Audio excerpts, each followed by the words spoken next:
Happy Super Sunday. Praise Yah and Yeshu Christ.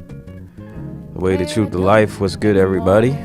Happy Sunday. Welcome in. I'm just chilling. Got nothing really super organized and planned for today. No concept, no, no stream series today. I just wanted to hang out. It's been a minute since I've been kind of active. It was kind of a slow week for me. Just because I've been shifting gears, trying to refocus what I'm doing and then trying to figure out how to balance that out. That's a little difficult when you shift gears. So I started thinking about this project that I was sitting on for a minute, where I'm going to write a collection of songs versus what I've been doing lately, which is one song a month. And so I've been doing the one song a month, and also balancing doing streams, and then I started doing videos again. Kind of been a minute since I was actually doing any videos. So it slowed me down a bit, trying to change my mind and what I'm focusing on. So I got to figure out how to balance that out and go back and forth between things, because I'm kind of extreme when and kind of narrow vision. So when I get on one thing, I just want to work on that, and then other areas kind of suffer. So I'm just kind of reevaluating here, not being hard on myself. I am a bit of a workaholic. It's in my blood. My mom's a workaholic. She runs a business. I told her the other day. And she said, that's a good thing, probably. I was like, yeah, but I'm trying to approach this humbly. So, yeah, man, I just wanted to see what y'all are up to. So, what I want to do today is just chat, and then make some music. In the meantime, in the gas where people ain't talking, I'm just looking for a sample. I'm on samplet.io. It wasn't loading up for me earlier. So yeah, definitely this stream is most likely going to be demonetized. So if you guys do want to support the channel, just the best thing you do is give it a thumbs up if you like, content like this. I assume you do. I assume y'all production, MPC, and chatting about that stuff with like-minded people. So come and gather. Give the video a thumbs up if you can. Yeah, and sub up to the channel. Join me in the chat. Have a conversation about whatever it is you've been up to lately, music related. Doesn't have to be music related, but yeah, man, happy Sunday. Shout out to the two of you that are in here right now. Kind of a slow Sunday. It's been a minute. Cellar Ridge, what's up? Good morning. Is it morning for you, or are you just getting up, man? It's about noon, so we're outside of the morning gap, window. It's 12:49, 12:50 where I'm at, and I'm United States. I'm on the West Coast, California. So, how about you? Yeah, so real quick, since this stream might be demonetized, let me just bring in a word from our sponsors, which is actually just me, myself, and my sample pack store. Hey, real quick, if I can grab your attention before we get into the content and have you head into the description where there'll be a link to my sample pack store. This is a great way you can support the channel, get something in return. If you ever found any kind of value from what I do over here and you're an MPC user or an SP44 Mark II user, I specialize in packs for that. I also got some free stuff over there, so please do head over and feel free to download those. All right.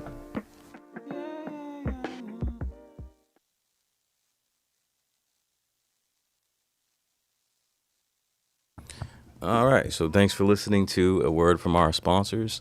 Cellar Ridge, it's like 3 p.m. here. I'm almost done with work. I'm in Green Bay. Okay, in Green Bay, so 3 p.m.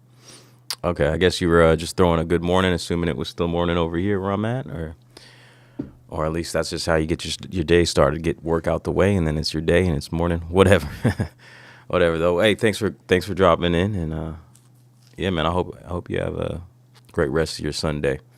Do you usually start your week on Sundays, or what?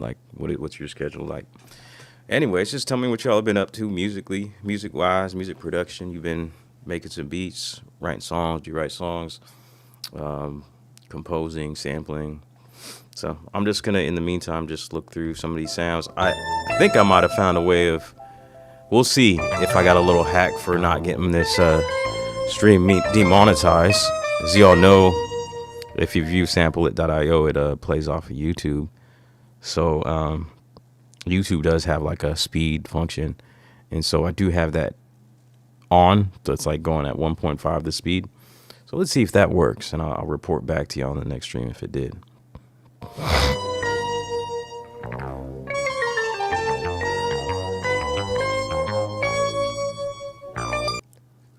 So I just got this.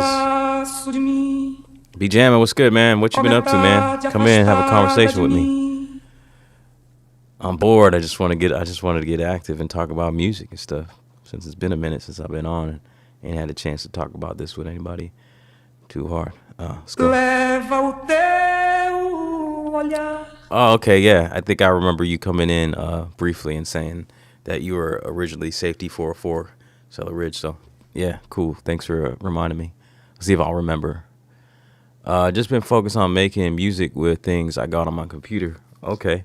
I never seen you really use a computer. I always see the iPad out, but in your videos and stuff. So that's what's up. I do want to get a keyboard though. Do you not have? Did you get rid of your launch key or what? Because I did as well too. So I can't say nothing. But I do know you said that was like your favorite keyboard. So you want to get the Osmos Expressive E? Yeah, that seems interesting. I do want to experience like the MPE stuff somewhere. Linda Sun, peace and blessings, man. Thanks for dropping in. I still haven't really.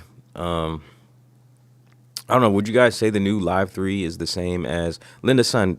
It's good that you drop in because I know you have the Push 3 and you got the Live 3, right? So how are the Live 3 pads? Would you say that's still is that MPE or is that some other technology that's more about like drum programs and stuff? Are you getting that same kind of effect with the pads that you do on the Push 3? So yeah, Osmo seems cool. I've never experienced MPE that I can think of. I've never used any MPE related. There is this one controller that maybe I get my hands on, but I don't know if the MPC. I don't know. I'll have to look in to see if that even matters. Because like if I were to get like a controller to use with the MPC, I don't know if it supports it. I know it didn't prior. But maybe with this new MPC 3 firmware that's on here with the Live 3 dropping, maybe there is some MPE support or MP. Am I saying that right? MPE. I don't know. Let me know if you guys know. You do have your launch key. Okay, so just thinking about getting the Osmos and yeah, experiencing that. Excuse me. All right. Well, tell me about it. Let's listen through the samples. Que a saudade é o pior tormento, é pior do que o esquecimento. This might be an interesting effect because I got the audio sped up on YouTube, and so the way that YouTube speeds stuff up, it actually like it time stretches it, so it's not pitch shifting, I believe, and so you get a weird artifact kind of warbly sound. So let's go with it. This is kind of cool.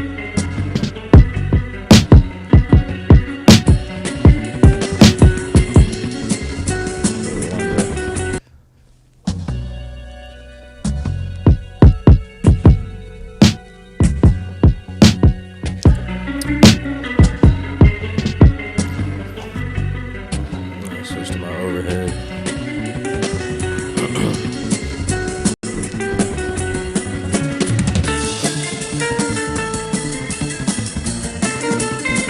I'll try this. I'll just go through and sometimes I hesitate. I'm like, I don't know if that sample will work, so I don't even bother to sample it. Then I get stuck in limbo and I'm like kind of frozen in time. So I'll just go ahead and sample something, test it. Doesn't work, I'll move on to another sample.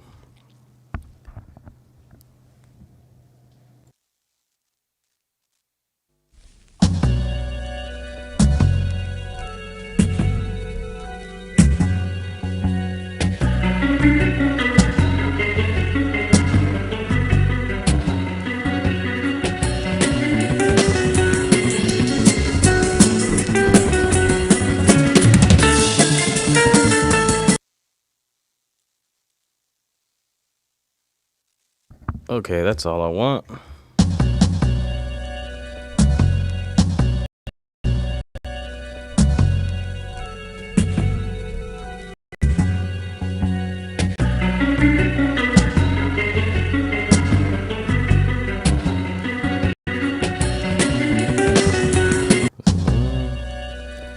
They want to chop it here. I don't know.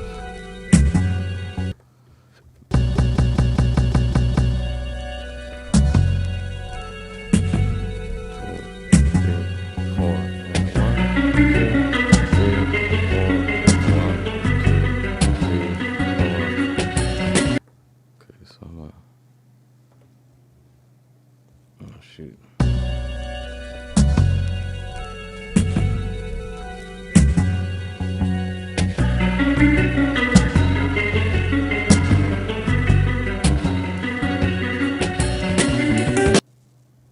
Cut it right here. I think that's about 8 bars. 1, 2, 3, 4. 1, 2, 3, 4. 1, 2, 3, 4. 1, 2, 3, 4. 1. Okay, so it's 18 bars.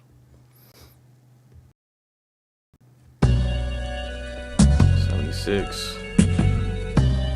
Speed it up just a little bit to project. Go back to chop. We'll chop it up. But y'all in the chat, so let's see.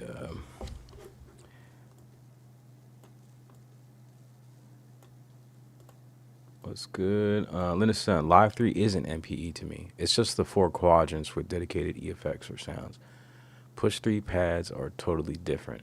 Yeah, see, that's what I kind of was seeing. I haven't had a chance to experience it, but it did look like the new tech in those pads was really just based around the drum programs. But from what I've kind of heard, I feel like that stuff will be coming. So I'm wondering if the technology is in there, it's in the software or in the hardware to be possible. For me, it's about being able to play it as if I'm playing a guitar. Okay, so like to bend notes and stuff. Bending notes and have pressure sensitive keys is crazy. Yeah, that sounds super cool. Fletch was able to move again. Really? Yeah, I had that for a minute. Only $500. Was it always $500? And all the updates, it does everything you're looking for. Battery powered, small, built-in mic, etc. Might be on sale for Black Friday. Yeah, Silver Ridge, that's tight. Really? So like, yeah, no, I mean, I've been kind of seeing like, I like that they've been adding new features and stuff. And I wonder if it has the stuff that, like I know they had like one single mute group, either was on or off for the pads. Fletch, have they added multiple mute groups? Cause that's how I work. Like where, you know, I have all my samples up here on a separate mute group. And then I have like this on another one. So would I be able to do that now? Remember, that was one of the key things that I always do, which was kind of a deal breaker for me. And then what else? I think there was something about the chopping that I didn't like necessarily. Oh, also one thing that I really don't like about the Move, and I think maybe just the new Ableton standalones and is that there's no physical, there's no physical way of like storage. So, and like setting up to a computer and all that. And then I hated the way, I believe you can name samples from the actual unit too. Like those things sound maybe silly, deal breakers. Maybe it's a little bit of an OCD thing where I don't like to have samples with random names on it. I like to be able to find them and all. And I think from what I recall, I had to go on to the computer software or the online application and then rename stuff altogether. Aaron Chandler, what's good, homie? How you doing? Been away from the MPC workflow for a year. I gotta admit, I'm having a lot of fun on the Live 3. So question, have you been back? Because I know you were loving that Push 3. I seen like everything I seen you post was on that. And you're right, I ain't seen you on the MPC. So have you not been back on the Push 3 since you've had the Live 3? And like, how are you feeling about that? Like, or, you know, which one's the winner? I will say I love the flat pads on the Live 3. They're flat. Are they like even smaller than, are they even more flush with the actual MPC body than they were on the old MPCs? As you can see, my pads are super fat.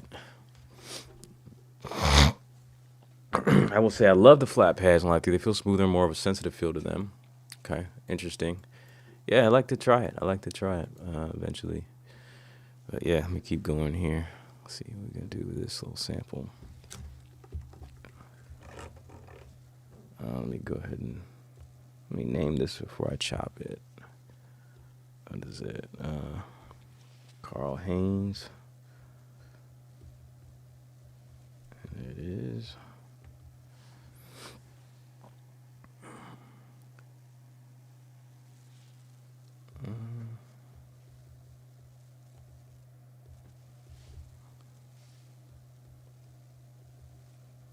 I probably shouldn't have bothered naming it, because if I end up chopping this and I'm not like coming up with something, then I'm just kind of wasting my time naming this. And it doesn't really matter. I could chop and then still rename, because it's non-destructive, right? We've been in non-destructive chopping land for a minute. So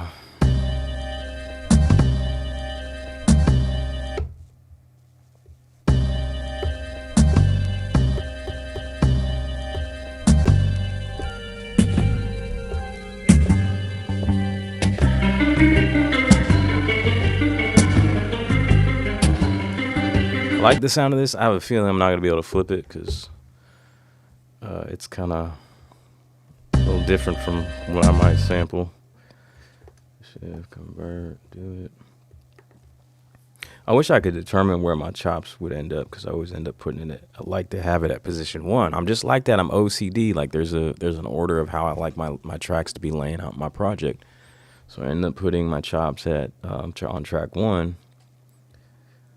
Let me delete this one. And so yeah, man, what have y'all been up to? So like I said, I've been transitioning my focus, and it's kind of thrown me off a bit, as I feel like it does. Like I notice the patterns when I try to shift what I do.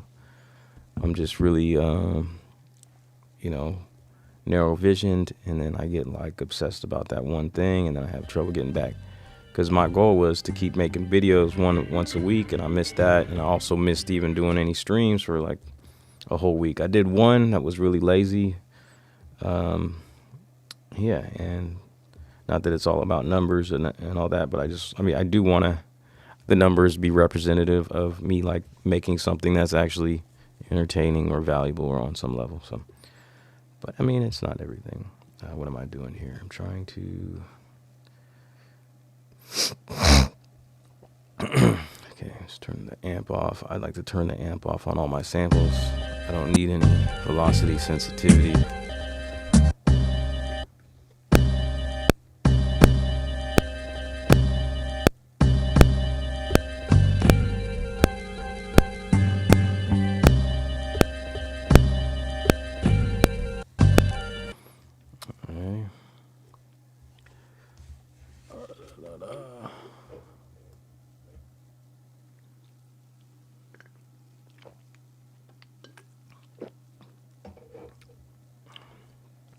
Brother, you need a Discord. I'd be willing to moderate. Shoot, man, I have absolutely no experience with Discord.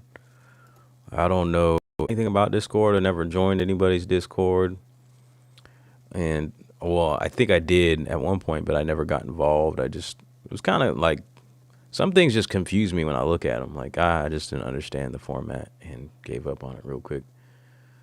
But it's a thought, man. People have told me in the past, too, that I should do Twitch, but I never got that. Like, I've never really been good at social media in general, and then got on YouTube, and this has been the one that's worked out the best for me, so I've kind of stuck with it.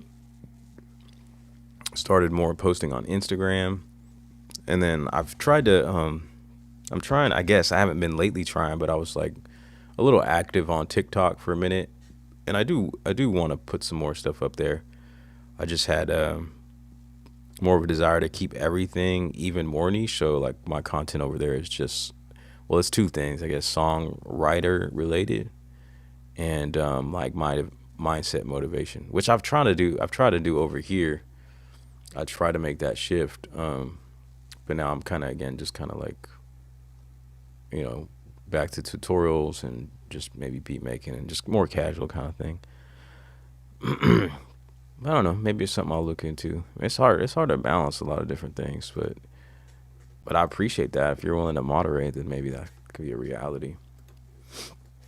I would like to see more people that are interested in actually writing songs with their MPCs and like fully doing that. Because I did make a Facebook group that is specifically niche to MPC songwriting and vocal recording, and I haven't been active on it. I almost forgot about it for a couple months.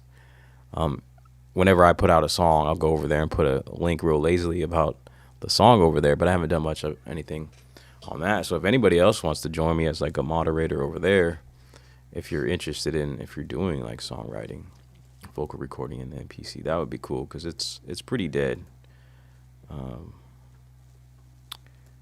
They didn't add more mute groups. That hasn't been an issue for me personally. It's more simple. It's a more simple workflow, which I like. Does everything you really need and doesn't overwhelm you with features. Yeah, that's kind of what my SP is for me. And I haven't been on my SP in a minute because I don't have it with me. I send it off somewhere. But yeah, even that's still kind of limited on some things that I'd like to see. If you love 3.0 workflow, the Live 3 is dope. I'm sure it is. Don't love it enough personally, but it's still cool. Yeah, the ability to easily connect the Live 3 to Ableton Live via USB-C was the deciding factor for me. I have the best of both worlds now, so I sold my... Oh, you sold it? Push 3, wow. So, like, what kind of connectivity does that give you? Is it just simply the audio? Or are you able to do other stuff? Is it, since I know that MPC has some kind of Ableton support, is there more of an Ableton, like, can you use it as a controller for, like, clip launching since you have clips in the MPC, like that type of workflow? DJ Rec, man, what's up? How you doing, man?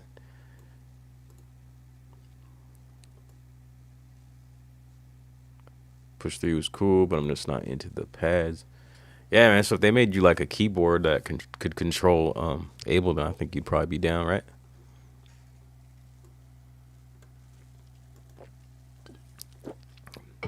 B Jam, did you ever try the Force? But you weren't into the pads, so what am I thinking asking you if you're into the Force? Yeah, why would you be into that then? MPC Live 3 pads are the best ones I've used personally, as far as like sensitivity. Cool. I need my keys. You don't need a Twitch. A Discord really ups community engagement and growth. Okay, for sure. Yeah, I just don't know what I would do over there exactly. Like, what is it used for? Like, I'm pretty ignorant.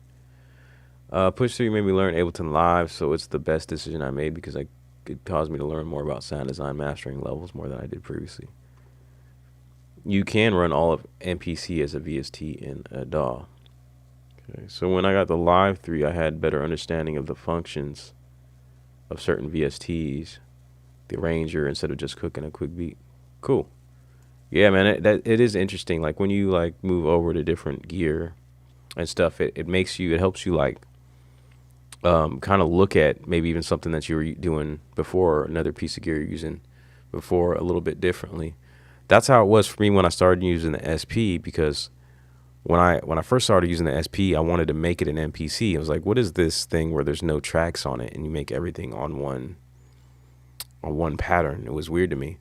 But then it made me like look at the MPC a little bit different. And so like I used to really just have one track for one kick, a hi-hat on another track, snares on another hat. So that really kind of got me out of that little box of thinking of when I was like programming, and got me more into like, here, I'm gonna program all my drums on one track. And I don't know, I think you make rules for yourself that you get stuck inside of sometimes, but then when you go outside of that realm of what you're doing and try different piece of gear, kind of like you're saying too, it makes you look at things a little bit different. So yeah, it's a learning process that helps. Force pads are pretty bad.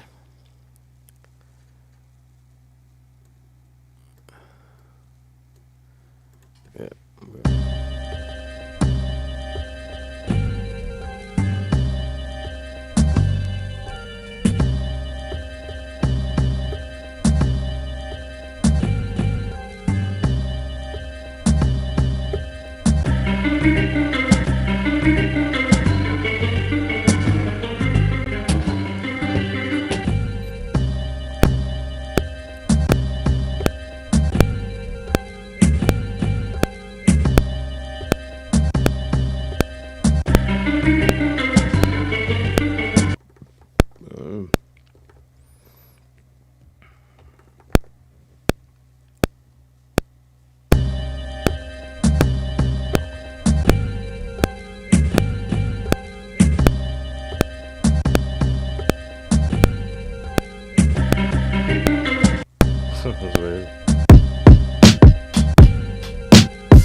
don't know, just going with it.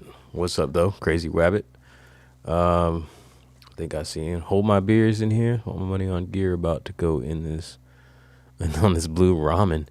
I never seen no blue ramen, but I feel what you're saying. Let's see what else is in here. Big Boof, what's good? Let's see. I'm gonna read some of your comments. Who else is in here? 72nd Human, Den Kron. Missing a lot of the chat. Hold on. Let's pull up my phone. It's much easier.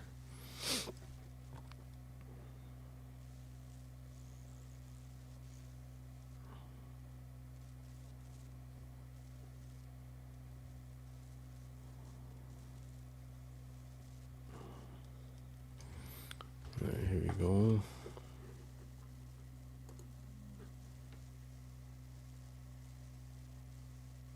Alley Star, what's good? I didn't see you jump in there.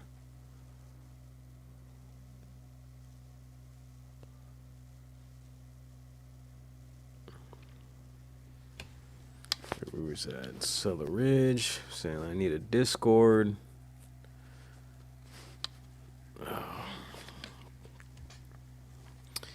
DJ Rec, I've seen you popped in. B-Jam is not in the pads. No pads for B-Jamming. Need my keys.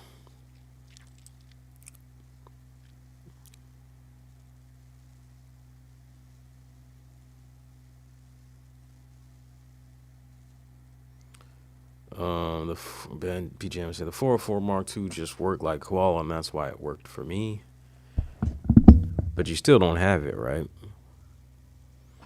We're coming up on a new year, so we might see if there's another big feature upgrade. That would be cool. I'm about to chop one of these live streams I did where I had all my my feature request desires for the 404.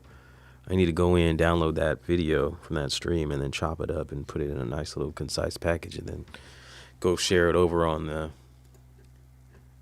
SP group. So maybe there's a chance that Roland might hear some of those ideas and implement them. Yeah. Crazy Rabbit, Ali Star, House of Raul in the house. The Sun, and Raul, I saw it. Tacos and welding. What's up? Get it, he says. All right. Thanks for dropping in, Tacos. I feel like my first time around on the MPC, Linda's son is saying, I cut corners. I learned the basics to satisfy my needs and kept it moving. Now I understand a little more, and I'm having more fun because of Ableton. What was your first time on an MPC? What was the first MPC you ever got? Be jamming. In my opinion, there's no point of an MPC if I'm going to go use plugins in a DAW. I hear you. That's good. Why have a middleman? Well, that's kind of exactly my point. It's a little dust on the pad is bothering me.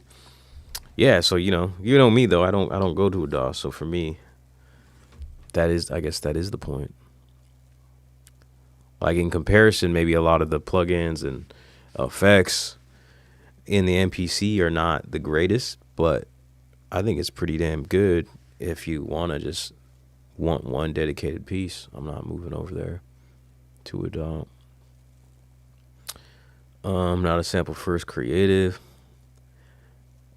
The clip launcher is extremely clutch for me because it reminds me so much of Push 3 and Ableton. Yeah, that's what's up. I'm yet to try it out. I was looking at Push 3s the other day. Probably was yesterday. Used ones. Or not Push 3s, but used Akai Forces. I've seen some for like just a little bit over $400. So for a fourth of the cost of a Pro Pack. Just fired up the MPC 1 Plus. Den Kron, what's up, man? How's your Live 3? How you liking that? Just fired up the MPC 1 Plus with a tutorial, and after 5 minutes, I wasn't following it, so I started to explore and mess around, and when I get stuck, I'll look for that thing. Yeah, that's a good way of going about it. Are you currently stuck on anything specific? 70-second human, 25-cent slime balls out the 80s receptacle. I really don't know what that means, man.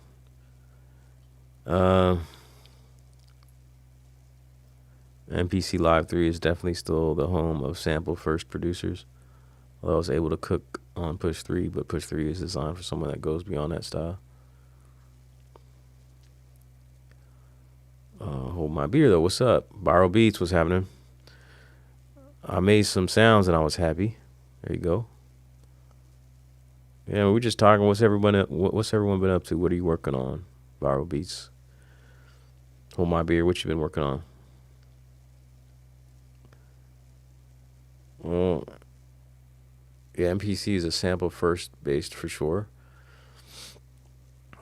I mean, yeah, I think that's what it for sure came from, but I think they're trying to go beyond that. And if some people hear you say that, because I always see some people say, like, just in forums, or like, I wish people didn't think this was just for hip hop producers. And it just sounds a little bit kind of negative.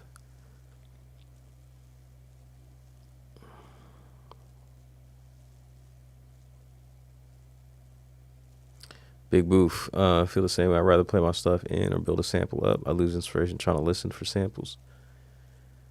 Be jamming. I don't even make beats. What do you make? Songs? But I will sample a little stuff. I make cinematic music and play jazz. Well, yeah, you gotta make sure to define what it is you do, man. Say it out loud. Don't be put into a box mentally or by what others say. I used to just consider myself a beat maker. And yeah, I threw the just in there. I mean, not to say anything. But it's just not what, it's just not what I feel that I am. So, like, that's why I started shifting, saying what I like. I don't make beats, so I shouldn't be surprised when you say that, because I don't even make beats either. No, I write songs. And that's intentional, right? Because when I made beats, then I never finished anything. And when I got it in my mind to say, you know what, I write songs. I'm a songwriter. That's when I started finishing stuff. That's when I started to figure out what are the key things that are keeping me from actually finishing. And I went and did that.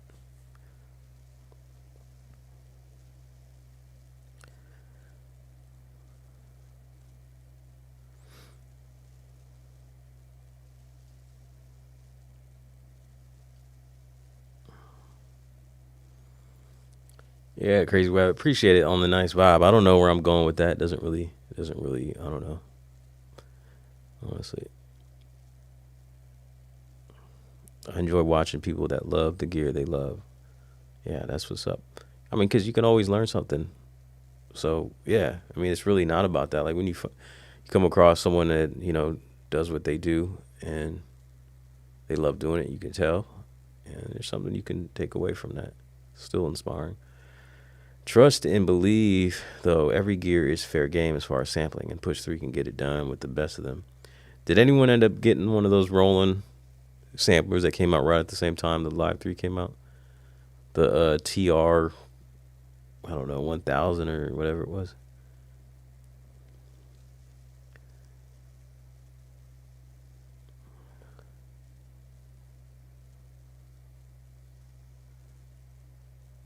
Then Kron, why you always just pop in and all you say is, like, you always just say MPC Live 3. That's all you say. I'm pretty sure you say English not your first language, but what? Live 3. Blue ramen is hard to find out. Is this a joke that I just don't get? Yeah, be jamming. I too enjoy watching others do their thing. What I did before I started messing with all this, a fan of music. Shout out to those that put in the work.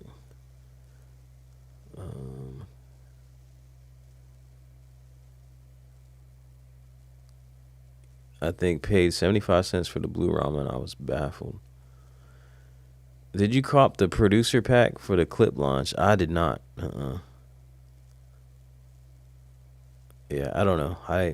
I just don't feel like it has enough of what I want for the price. Although I want to try the clip launch, I'm not interested in paying for it just to try it and then not use it. So it's a bundle of things. I do wish some of those things were separate. Like, I would like I guess, to try the improved stem separation. But what's the point? I don't think you get the benefits of that when you have an older MPC. It's not a Live 3. And if you do have a Live 3, then you get the Pro Pack for free. You know, and there's a few other things in there. There's a couple other plugins, which I guess ultimately ends up being worth it, because if they were plugins that you were going to buy, if you tried them out and you liked them, because usually those plugins, like if you got a reverb, it'll probably be like at least $60 or something. But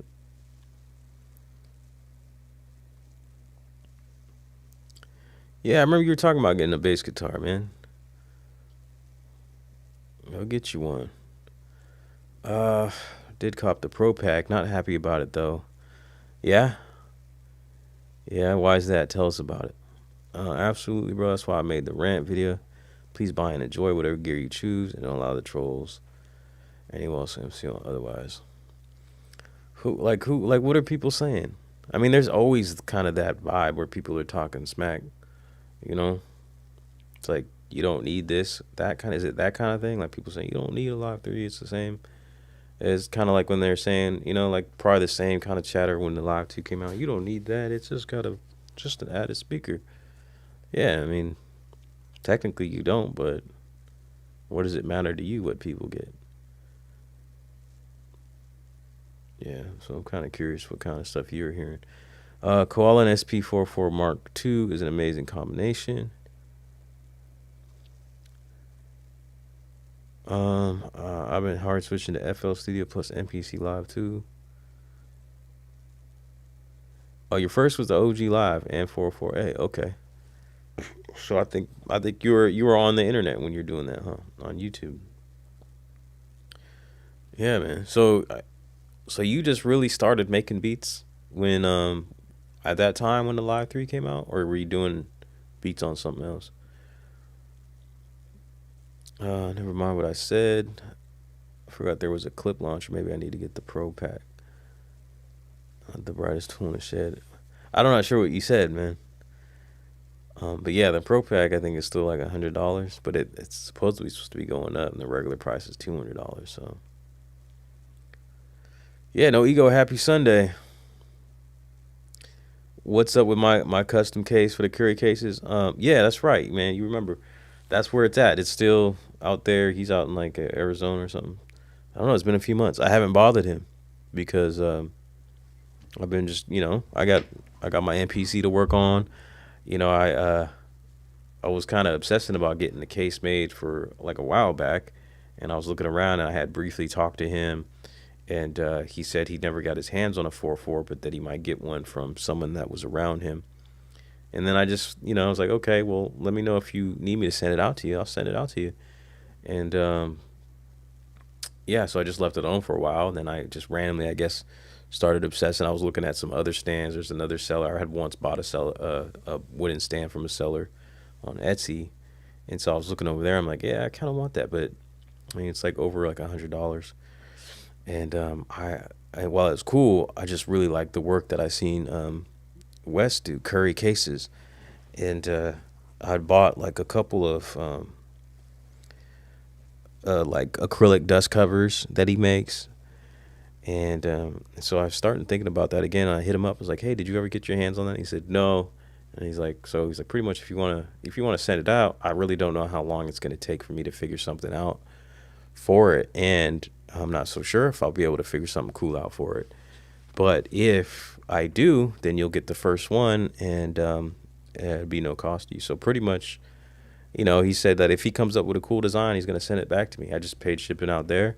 So I'm helping him out, I guess, in a way by sending him a 4.4 he can come up with a design with, and then maybe sell a bunch of those, you know, put it on his website, put it on his Instagram. And yeah, man, I get the very first one if that happens. So I don't know. It's been a couple months. I haven't really been keeping track, and I haven't really bothered him. I haven't wanted to put any pressure on him because I know he's busy, probably working on other stuff.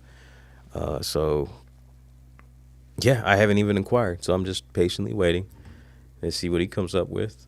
And but I have been thinking about it last couple of days. I was thinking about how I missed my 4.4. So, but that's it. That's the story. I could hit him up, but I'm just want him to work in peace.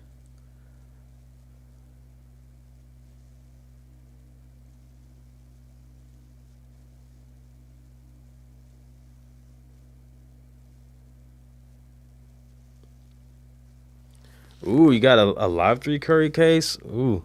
See, I'm sure he's busy designing that. I mean, that one is probably maybe easier for him since he already has kind of a template, which should be the same for the Live and the Live 2, just make it a little bit larger, right? So that's dope, man. What have I been up to? Yeah, not much when it comes to gear and production. I'm the type to go to the beach and not get in the water nowadays. Oh, so is that like is that an analogy? So you come over here, you just kind of hang out and check videos out, but not really making stuff. You got your gear? I'm just a gear collector now. Okay, interesting. Are you still buying gear, or just collecting the stuff and just kind of participating from the outside?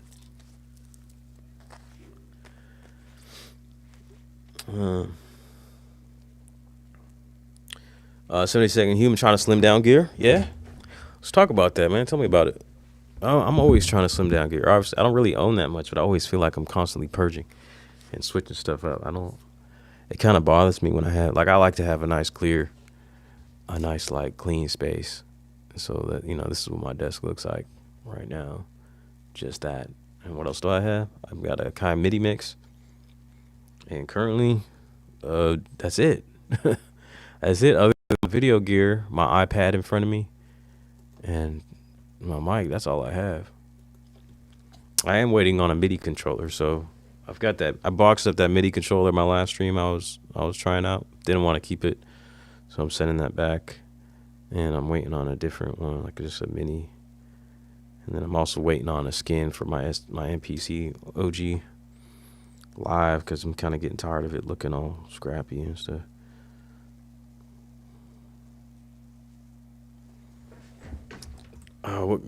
I think you probably told us about what gear you have. You have probably too much to. Well, tell me about it.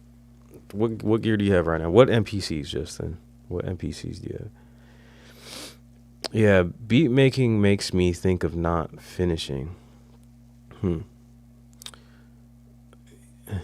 see. Linda Sun like curry cases, but just too expensive to justify the prices.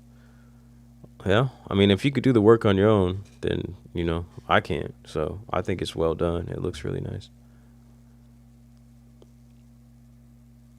And the dust covers are decently priced too. I'm gonna have to get. I don't have anything for my Live OG, but since you see my Live OG right here has super fat pads, I can't buy the acrylic dust cover that he makes. I'm gonna have to find me an actual DECKSAVER, because there's more space.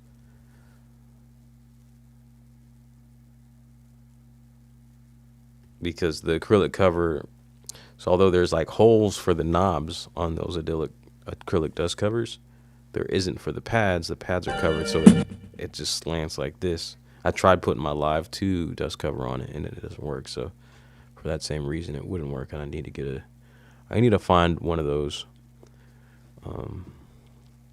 those Live DECKSAVERS.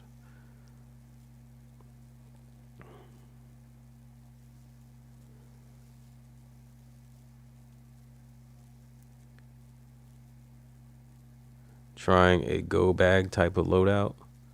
So are you trying to like get rid of everything you couldn't put in a bag and just have like one setup that's portable? Is that what you're saying? I write songs, and some songs have no bass or drums. Cinematic music has no boundaries. So when you make the cinematic music, do you like not really confine yourself to certain structures, like sections and stuff? Is that what you're saying? And just let it kind of finish where it does?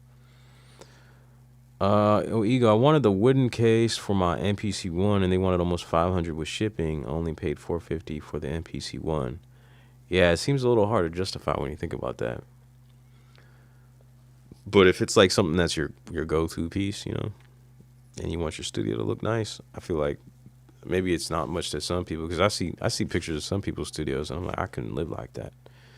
But so for me, like, just having a nice clean environment and you know, kind of adds to the inspiration of wanting to sit down.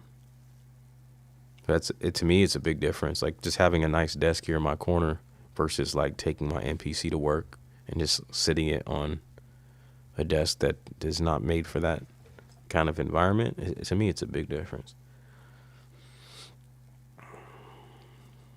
DECKSAVER is up there too, but great quality.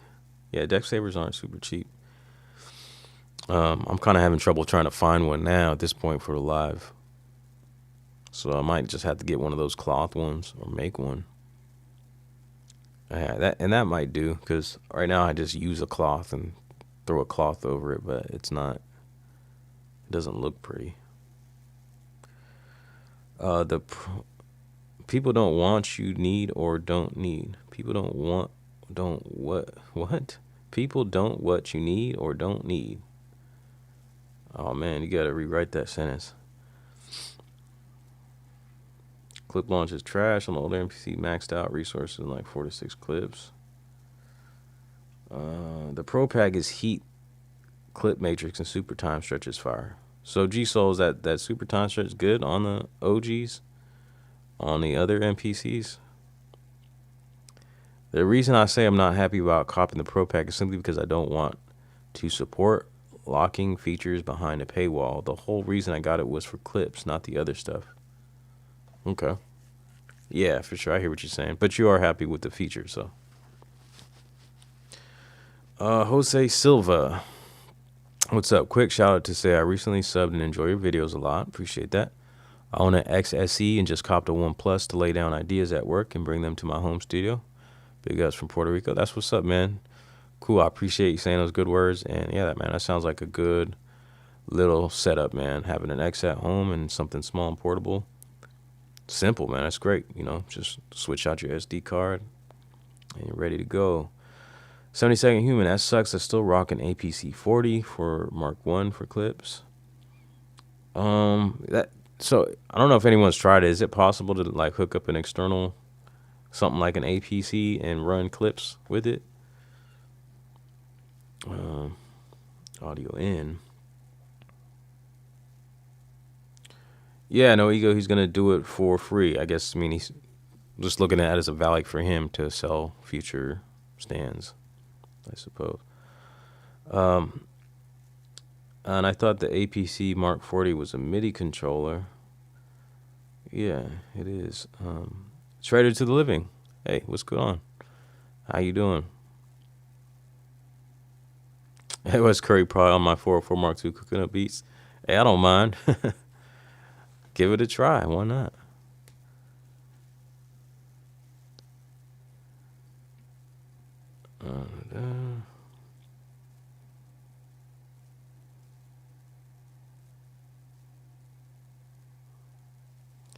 All right, Rabbit, you out, man. Peace to you, brother.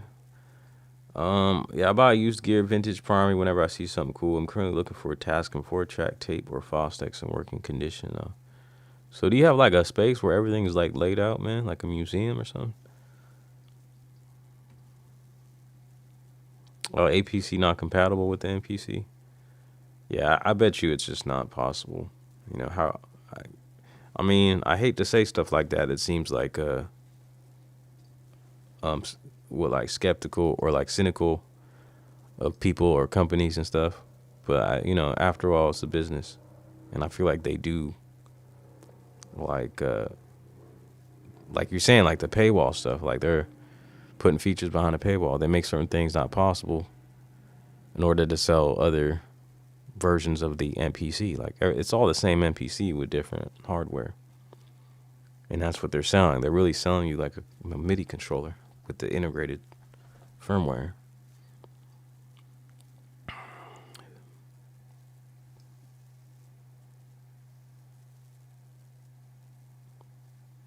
Finally put my clear fat pads on my live too. That's what's up, man. So you got what I got going on.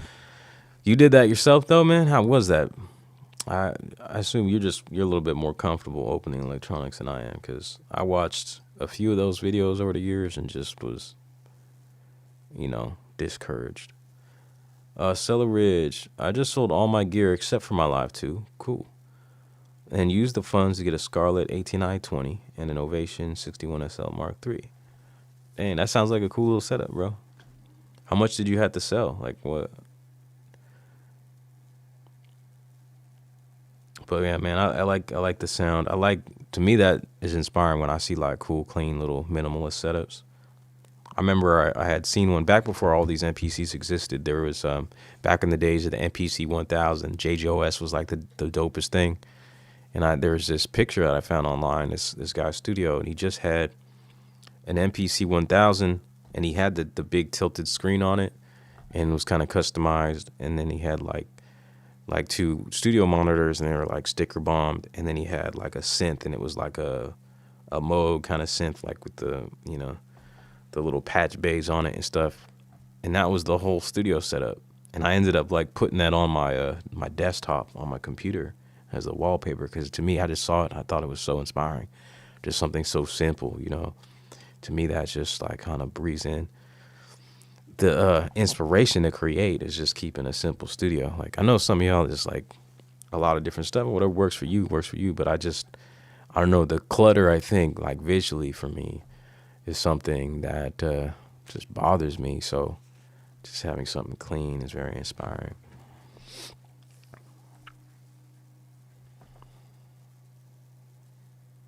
All right, about to chill out, watch some football, get ready for my Eagles night. Peace and God bless. All right, Linda's son, man, have a great night and enjoy the game and the rest of your Sunday, man.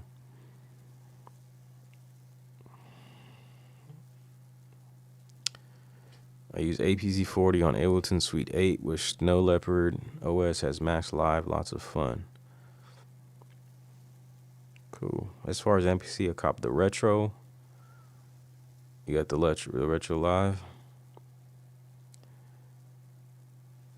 Anybody who needs some gold knobs for MPC, I found some knobs on Amazon for like $20 versus $60 on MPC stuff. Yeah, I've got some gold metal ones myself. I think I bought them off of Amazon as well.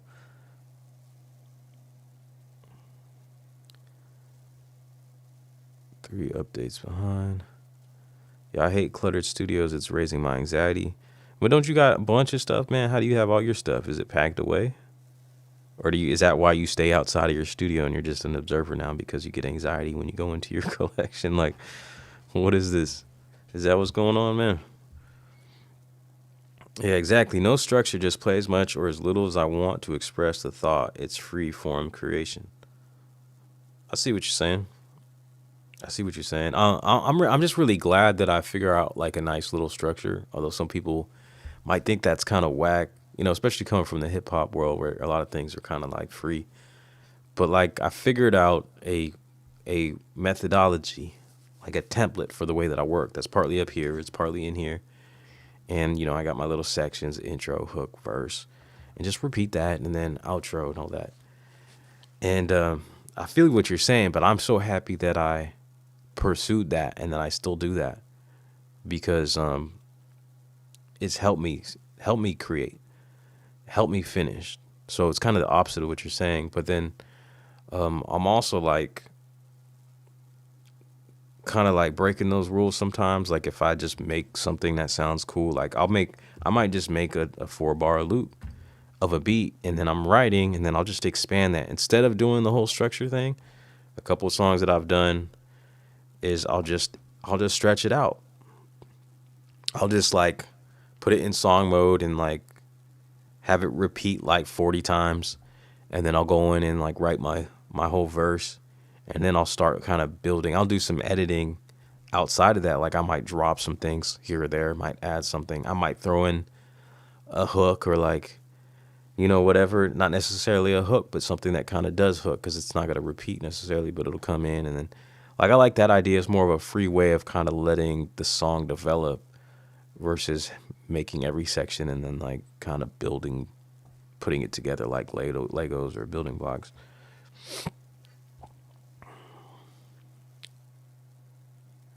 The TE Rhythm, got that one. Cresshead, what's good, man? It's been a minute. How you doing? Loving that then? My vintage gear I keep stored, but my MPC 1001 is on my desk with a mixer and small Focusrite interface. That's it. Cool. So you still got the 1000, huh? And that's like a big part of what you using. Why do you feel like you chose those two pieces?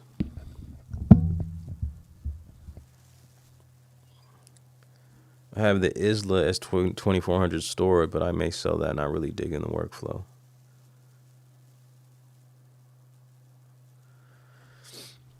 Weekend is just about up, but man, I like my Sundays. I think it's a good way to start the week, you know.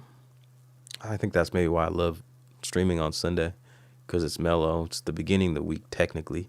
Yeah, I'm one of those guys where, you know, I had to point out Sunday is actually the first day of the week. So, but then I go back to my job tomorrow. But yeah, that's why I like Sundays, man. It's mellow. There's no pressure, really. But I can put some work in on what I enjoy doing.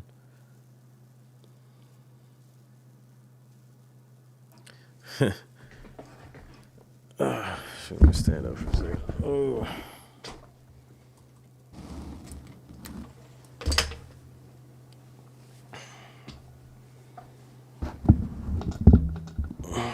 Need a dustpan for what? When I first started making beats back in the Stone Age, I wanted a lot of gear because it gave me the perception of a real studio. But now I rock with less is more concept. Yeah, I dig it. DJ Rec, mine's in spread across 2 rooms. Heck yeah.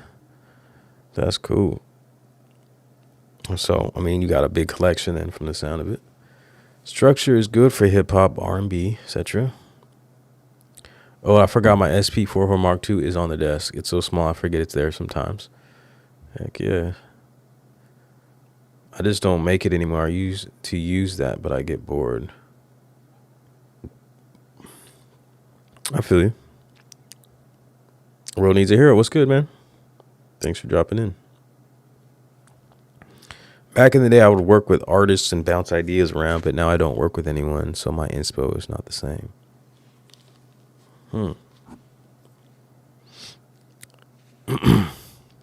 So were you like making instrumentals when you're working with artists, or how'd that go? Do you make samples? Anybody makes samples, man, wants to send some samples my way. We can collab in that way. I just like to put my whole song together on my own because I have my way of working. That's why I would say, like, I've been thinking about like opening it up, asking if anybody's down to collab in that way, where they just send me a sample and I can chop it or rearrange it. Right now I'm using Universal Audio Dreamverb as my amp sim with the Live 3 for my guitar. I'm in controller mode. I choose the 1000 MPC one primarily because of the small footprints, and the 1000 fulfills the old MPC thirst and the one fulfills the new thirst. Okay, gotcha. I definitely prefer less nowadays. Wish I would have gotten the MPC one over the Live 2. Why is that? It's just as far as like footprint too. Yeah, I guess I could feel you on that too. You know, like if there was a MPC one with the battery, I'd probably choose that over this. But that's kind of the same reason why I chose this, is because also though, just with the Live 3 coming out, I'm like, man, why do they keep making it even bigger? And I almost like hate taking around my Live 2 because it's just much bulkier. I have the Magma case for it, and then I can't really fit that in a backpack if I just wanted to put it on my back, right? And so the Live 2 I can put in my actual backpack and just put it on my back. Right now I've just been wrapping it in a sweater. So that's more convenient than, because I carry the backpack anyways, and I have other stuff in there that I carry. Little things, you know. So I'm gonna have to carry the backpack, and then I also have to carry that Magma case if I want to carry the MPC Live 2 with me. So this is just more convenient. And even if I got a Magma case, because I remember I bought this bag right here, even the Live 2 Magma case, I believe what I was doing is I would be able to fit it in here. I'd fit it in here and still be able to put it on my back. So the Live 2 does not fit in that backpack like that.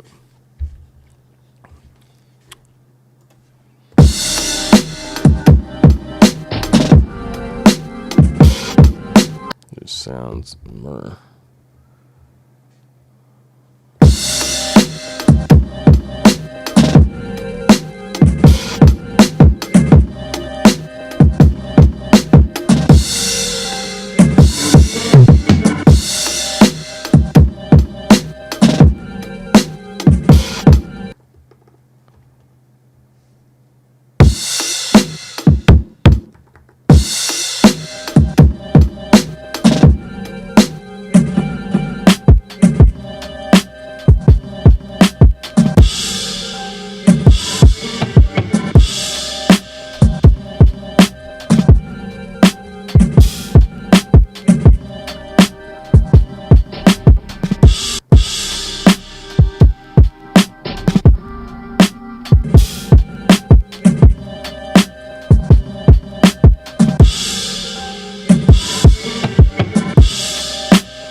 Yeah.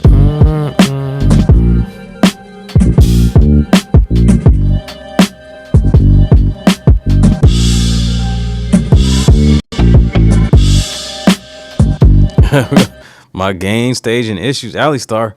Yeah, man, I don't know what's going on. I'm just a terrible audio engineer. This is what it is, man. I need some help for real. It's embarrassing. It's embarrassing that that I have a degree in audio engineering. And what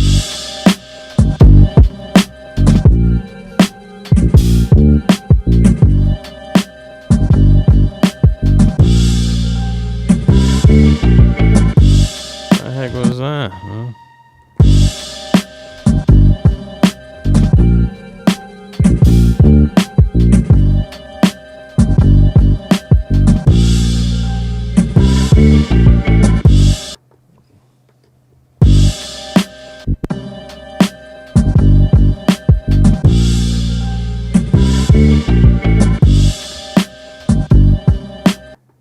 What is that going on?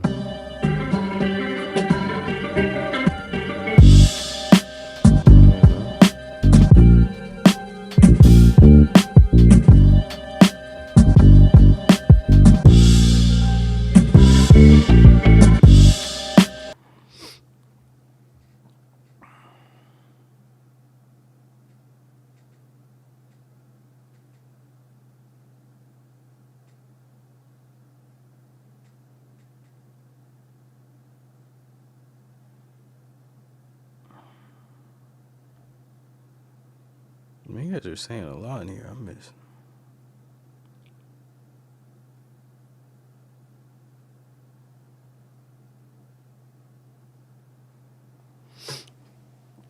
Chocolate Boy Swagger, what is good, man? What's going on with you this Sunday, man? What's been going on with you lately? That's what we're talking about. Everybody's just sharing what we've been doing lately. I'm just chilling today on a Sunday, man, trying to figure out, I don't know, what am I doing? How am I going to approach next week, this coming week? I guess this week, starting Monday, tomorrow. What am I going to do?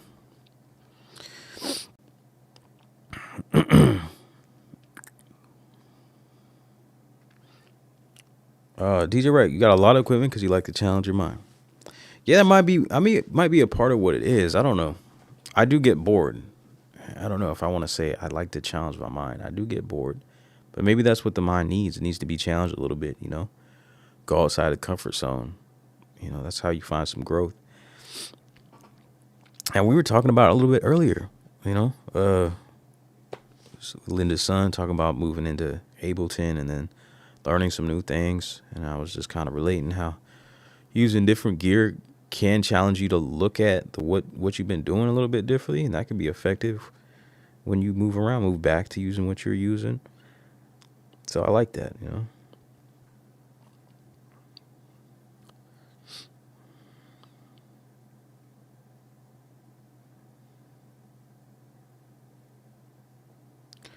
Yeah, be jamming. You got some samples to send me? You down, man? If it becomes a song, we can split credits on DistroKid. Not that you care about that. Not that my songs get any plays where it's worth anything, but you know, we can play around like we're serious. I can bass you all night long. I got such nice deep tones now. That's what's up, man. Yeah. Okay. Yeah, I'm down with it. Thanks, be jamming and Ali Star. No ego. I would work with local artists producing demos and making show tapes for local artists to perform, and I had my own crew I would rap and produce for. That's what's up. That's cool, man. And you were rapping too. Are you still doing some of that? Come on and do some of that, man. Join me. You were talking about the what is it called? Oh, it starts with a D. Can't think of it. You were talking about being a moderator. Are you down? Come be a moderator over on the FB, man. I mean, if you want. Are you recording vocals, man? And you got the MPC on the top of your desk, man. Have you tried to record any vocals on the MPC?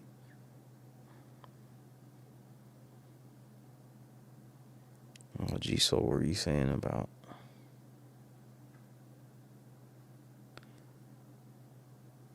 G-Soul, you were saying that you wish you had got the one over the Live 2.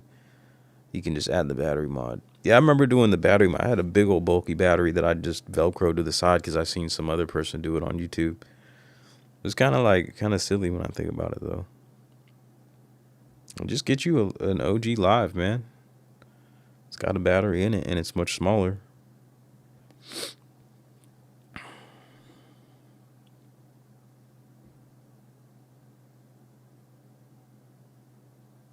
He carries other things in his backpack. It's weed, guys. It's weed. That's funny. No, it's actually not. I'd tell you, though, but it's not. And it's not really it's not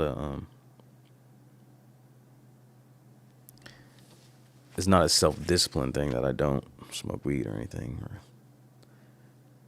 I just wasn't one of the kind of people that I was drawn to it. Although I was the kind of person whose demeanor always thought people would make people think that I was high all the time. I remember I had bad eyes even back in high school, but I didn't wear glasses for a long time, and I always sat in the back because I was a quiet person, didn't really want to get involved.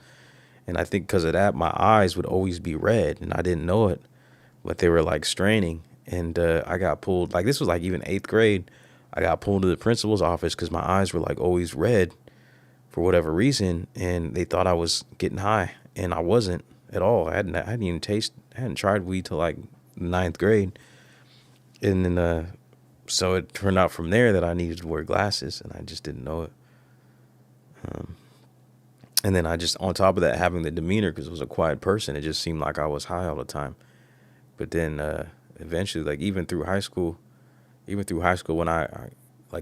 think I was talking about this last stream, I had a big drinking issue. I drank a lot in high school, and to the point that I got kicked out of high school and I had to go to a continuation school. That's where I ultimately ended up graduating from.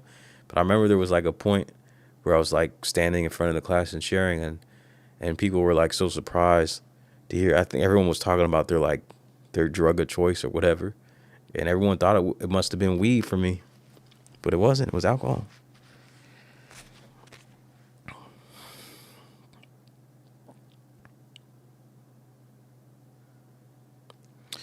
No, they're not glow in the dark pads, man. They're the clear ones. So they change from track to track, as you can see. Whatever the track is labeled. So if I go to I guess the track color and switch it. I was already online. I've never actually tried this. I guess they didn't change it. I guess that doesn't change it. I don't know. There must be a pad color switch, but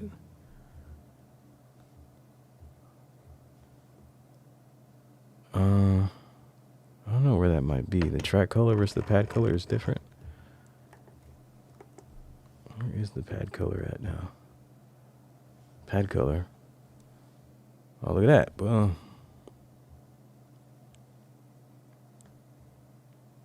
That's cool. I'll probably go in and now that you mention that, go change the track color to, to match the track. Oh, that one's already pad color.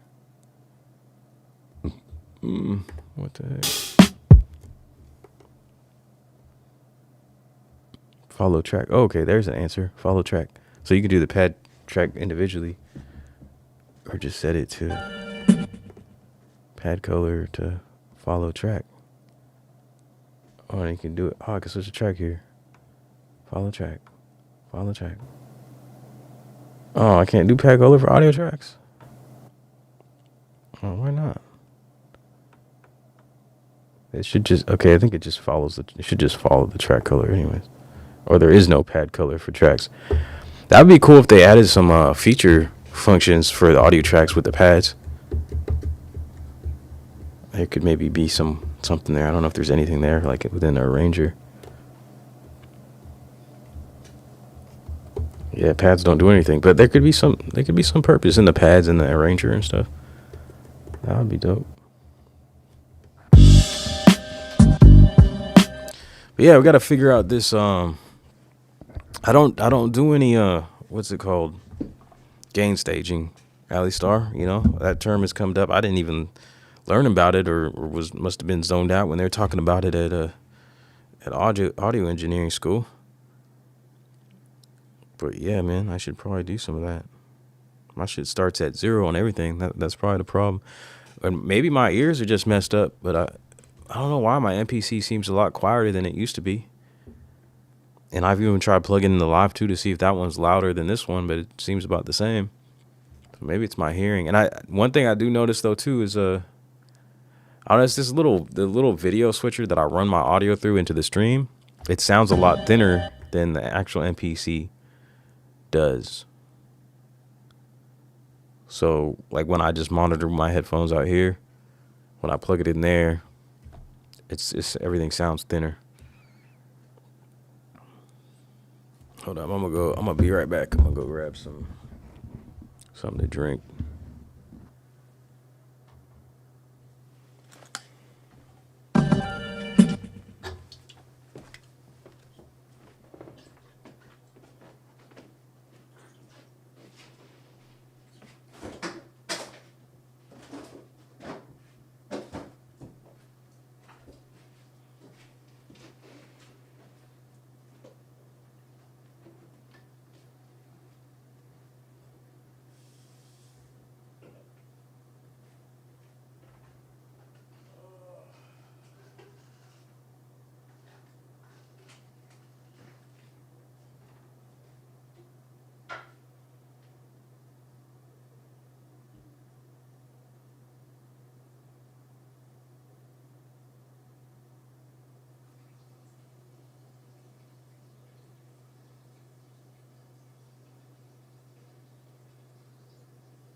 All right.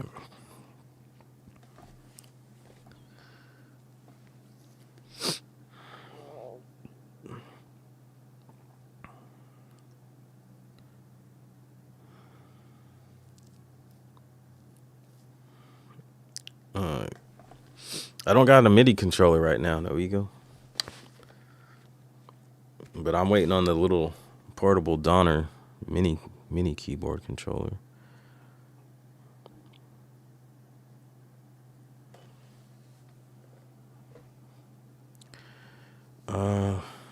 I dread when I have to play the bass line with the pads.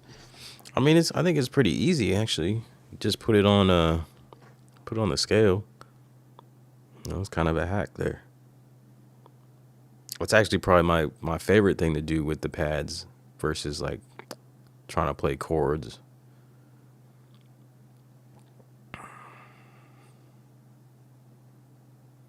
I know people that use those for a living, they sit better in the mix. Yeah, I don't like playing with pads. The drums okay, everything else nope. I mean, if you're a bass player, then I don't see why you would even bother with the pads. But yeah, so everyone's got their strengths and areas of like interest. So my interest is more in like the vocal part. So if I can do the bass with the pads, I'm gonna do it. I mean, if I could do all of it, then I would. You know, that'd be awesome to be multi-instrumentalist and vocalist and record everything into the MPC pretty much like that. That'd be dope. That's probably what I'd be doing. I'd probably still be sample chopping, still doing hip hop, but then like playing my own bass lines and melodies over it. I'll probably still do my drums in there and then just do my vocals. I'm not that talented though. I could, if I had the time, I think, to practice, I would probably practice all that. But there's many other things that hold hold my time in importance. Boosting in the mix raises the noise floor and reduces the dynamic range. Ali Star, you seem to know a lot about audio engineering. I don't know if I asked you the question. Did you study this stuff like officially? Like, I'm not even, the word isn't official. Like in school, or you just been doing this a minute, like studying on your own? Triggering samples on pads. Sure, I use saturation and a compressor. Also pick up strings matter. Seeing 5%. You have this stream at 5% volume. That's wild. So I'm just very, very hot. I don't know how to like figure that out. I guess maybe I need some other sort of preamp going into the MPC or into the stream. Maybe because to me, like this is like the bare minimum of what I want to monitor myself at. It's not. I'm gonna try plugging myself into the MPC and just maybe it's louder. Check. Yeah, it's a much different sound, and I think that's probably what it is. Is that although this sounds kind of quiet, everything is the sound is fatter when I'm monitoring out the MPC, so I think I'm boosting it quite a bit over there in that, what's it called, in the video switcher, because it sounds very thin. So yeah, I can hear how this sounds very loud.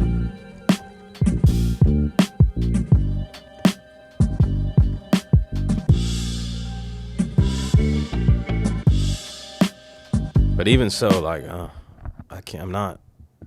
this isn't a good check. It still sounds like muffled to me a bit. Check. Maybe I need to come over here. Yeah, this sounds better because I got my actual chain on here. Check.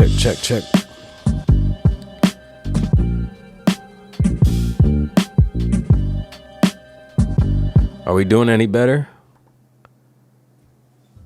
Is that any better?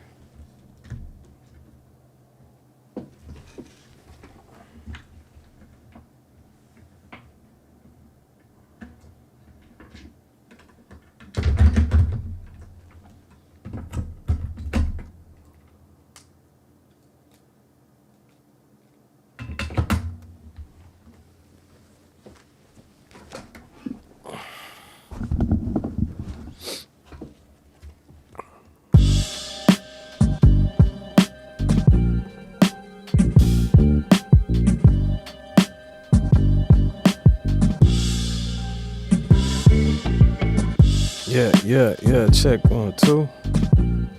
I might check 1, 2. Come on, check 1, 2.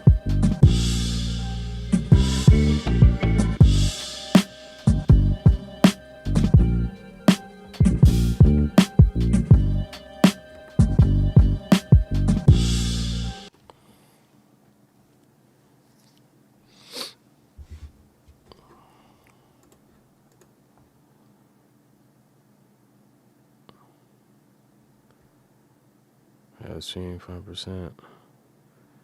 Cellar Ridge. Who you talking to as far as what do you do for work? Do you work in the industry? I know you're not talking to me because I definitely don't. If you're talking about the music industry, I definitely don't. I don't know if that even needs to go with saying. That can go without saying.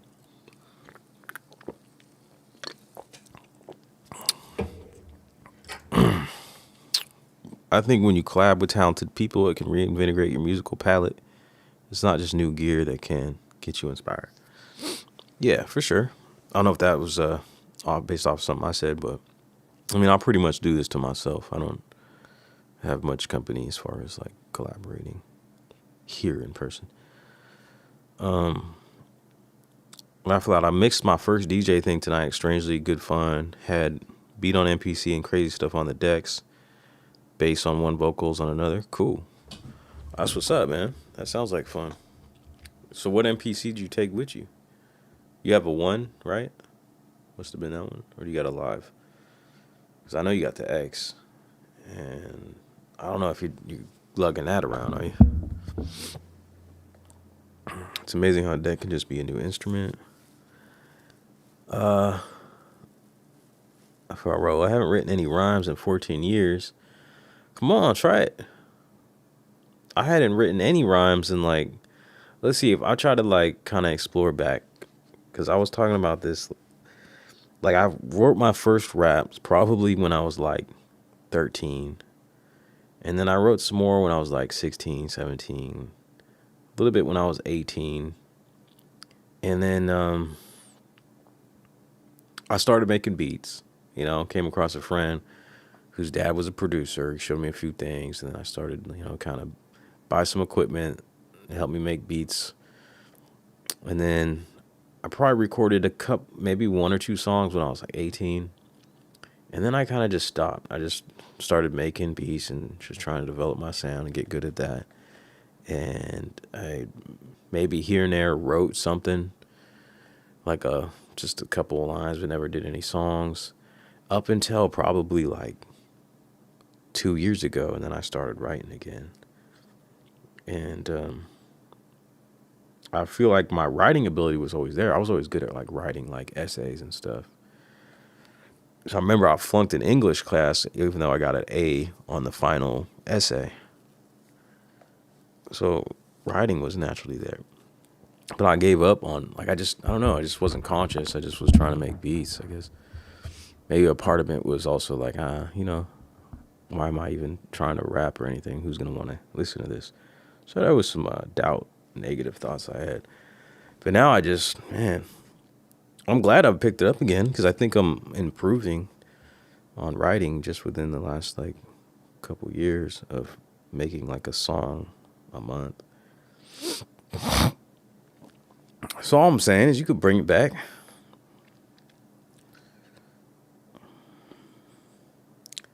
Collab is where it's at. Feeding off each other is an amazing feeling. Yeah, cool. I was going to start a collab only group, but man, it's musically selfish world now. Folks wouldn't go for it and it would end up with theft. Huh.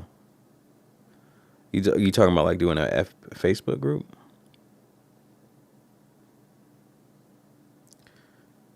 Chance for Change, graduate 2003. What is Chance for Change? Is that a high school? And you graduated 2003, so we're like the same age. I graduated 04 from high school, if that's what you're saying. I think it's cool how you do vocals on an MPC, but I would use a DAW if I did record vocals. I still have Logic Pro on my MacBook.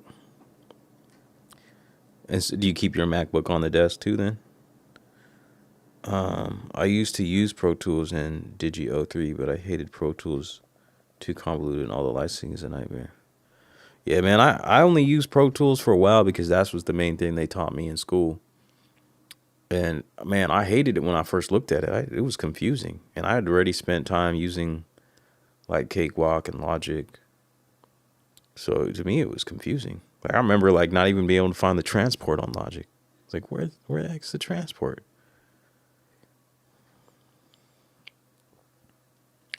Ecamm boosts my volume so badly. I'm not using Ecamm. I don't know. I am wondering if it sounds any better now. So to lower the master volume on the live streams, it's a pain. Too many people making music these days.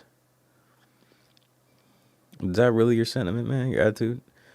Well, I mean, whatever, man. If people love making music, regardless if they're great or not, you know, let them make music. But I can feel what you're saying. If there's people that are just jumping on making music because they think that it's a way to make money or something, or because they think it's cool rather than having a love for it.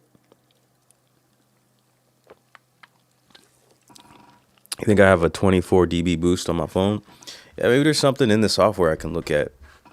I was just thinking as B-Jammin was saying. I'll open up the settings.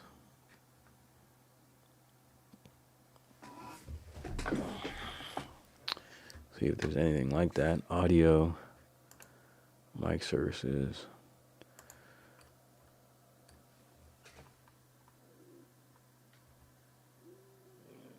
Yeah, I don't see anything regarding audio in this app. Is there anywhere like you could point me towards, or are you thinking also like that it would be inside the software that I'm using? Or I guess it could be in my video switchers. Let me take a look at that.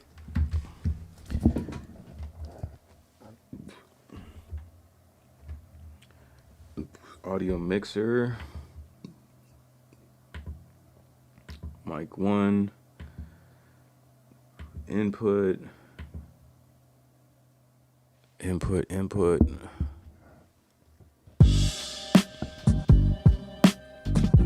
I did have like it was at like 3.5 dB boost. Delay, enable, fader, check.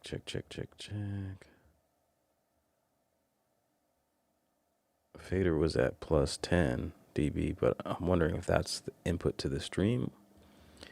Okay, so let me play this back, and then I'll turn that fader down, and then maybe from here on out, I'll just, instead of like trying to monitor through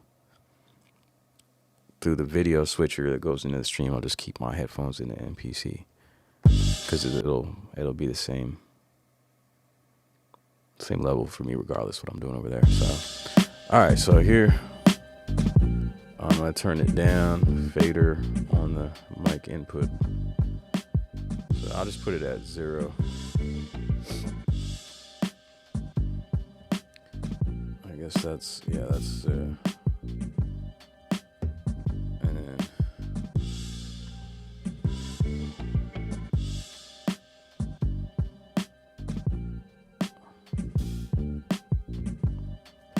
all right, so let me get a little feedback from y'all. Is that any better?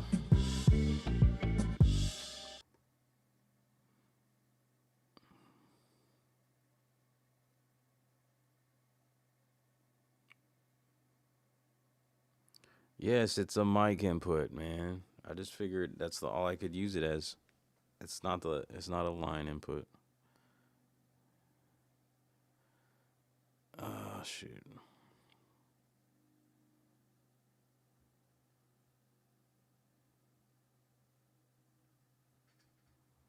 Yeah, I'm supposing that's what I need. I need like a little preamp, like a little mixer to go in between my video switcher and the MPC, because that is some sort of a mic in.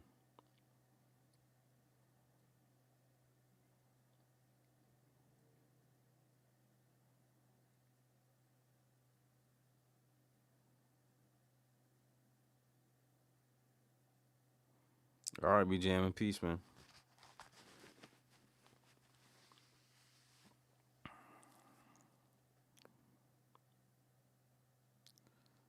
Ooh. 3Ks like Rumple. Who's like Rumpelstiltskin? Oh, 108,000.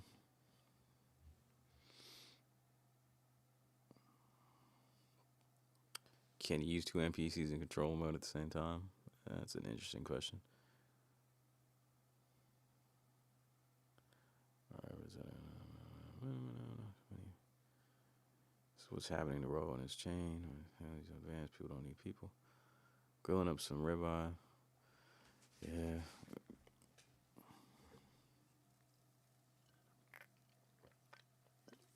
That sounds cool, man. Grilling up some ribeye. Thanks for kicking it too while you do that. That's awesome. Would you rap on one of my beats? Doom works well always on me. Would I rap on one of your beats? Doom works well always on me. I'm not sure what those two statements are. You talking about MF Doom or something? But yeah, man, like I'm down to try, but I kind of like my workflow. That's why I was asking people if they would send me samples, because I like building in a certain way. It's easier for me to write if I build a loop. But I mean, if you send it my way, I could give it a try. Can't guarantee anything. I'm at this point where I'm practicing my songwriting skills. I don't feel like I have ultimate control over it. I don't know if anybody ever does, but me at my point, I'm like, you know, it's a lot of it is just kind of grace and providence. I feel like when I come up with a song, just something just guides me to finish writing it, I feel, versus really having a strong, solid control of what it is I'm doing. But the practice helps get into a workflow or a flow state, I guess. I don't know.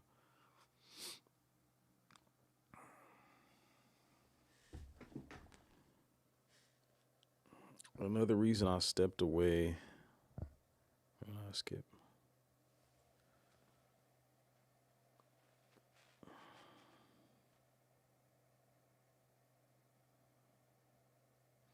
Yeah, I skipped a lot of.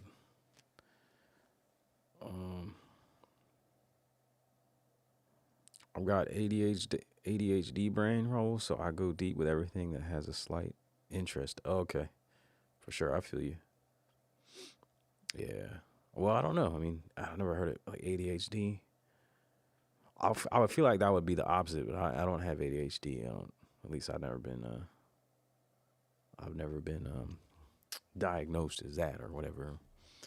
I say I more have like a on the spectrum of autism kind of brain where I go deep into stuff because my vision and mind is very narrow, where I just have a few interests and I go really hard for those interests. But I do remember taking Adderall back in high school, and that shit really put me in the zone. So I was going to like that continuation school for the 12th grade, right? Because I got kicked out of regular high school for drinking and all that. And I was being drug tested like on a monthly basis, but I took Adderall and I didn't think of it, and they thought I was like doing crack or something. So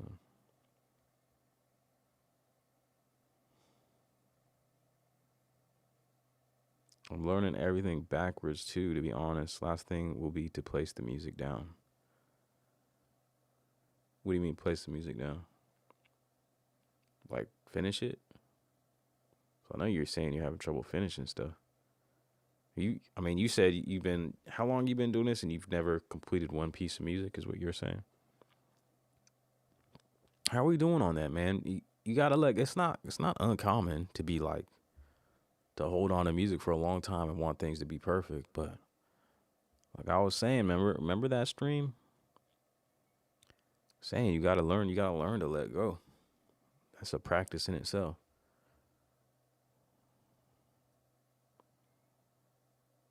Yeah, learn to let go and even just do it, man. Nothing is final too. Like even if you got a piece of music that you're working on and you don't think it's perfect, just finish it and upload it. There's no rules of this thing.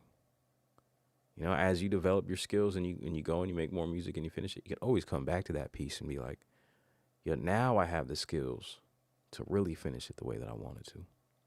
If you feel like it, you know? I've thought about that too. Because all the songs that I've put out, you know, it's not many. I think like 14 songs. Ultimately, by the time I finish them, I'm not happy with them. But I've thought about, hey, man, maybe one day, like after I'm like 100 songs in, I can come back to this song and I can really clean it up the way that I see things now, you know?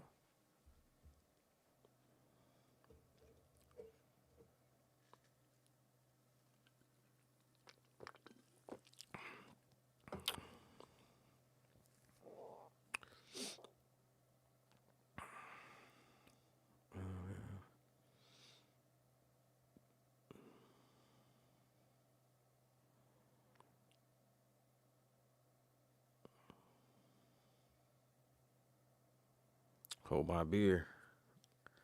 What, the ribeye sounding good to you too, brother?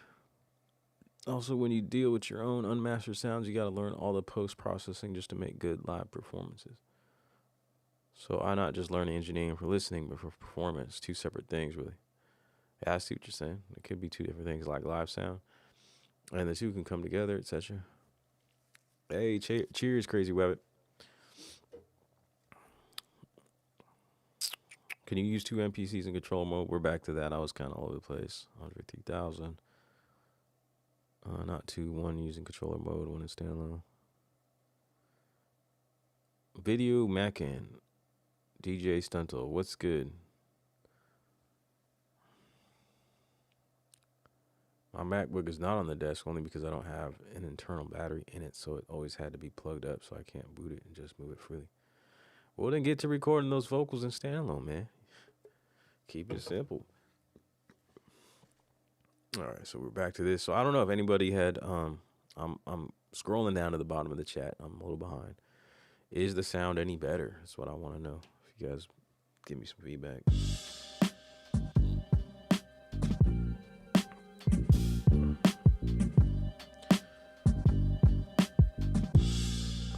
Another reason I stepped away from music is because I started doing freelance video and photography in 2012 and really only stopped because of COVID. Sold all my video gear in 2021. Oh, shoot. Was that full time for you and you quit during COVID? All right, be jamming. I don't know if you're probably gone by now, but peace. I might have read that earlier.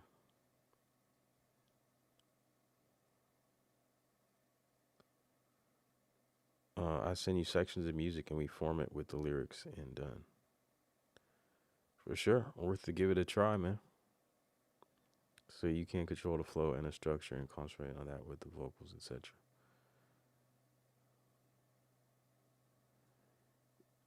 Yeah, no, I prefer really not to say usually.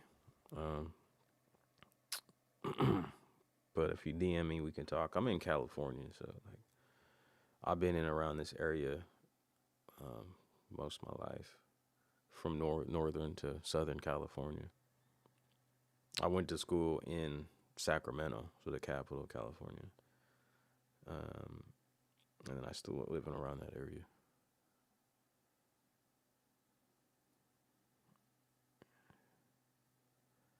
I got issues in real life, inevitable life problems.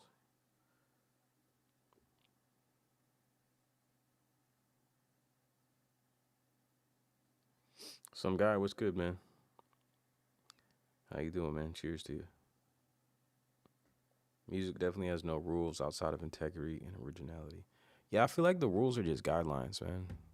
Because I think no matter what, we kind of make rules for ourselves. Even before, like, I even studied any kind of theory, I still had rules for myself, you know? And that was almost a rule where I thought, oh, that's kind of whack if I need to learn music theory because it's rules. And, you know, like, I always had that kind of mindset where I had, like, you know, problems with, like, kind of like the status quo or, like, you know, formalities or whatever. Like, I always thought that kind of stuff was corny. And that's a mindset to be in, and that's a set of rules that you're in. And then I, you know, kind of got out of that mindset, and I learned some music theory.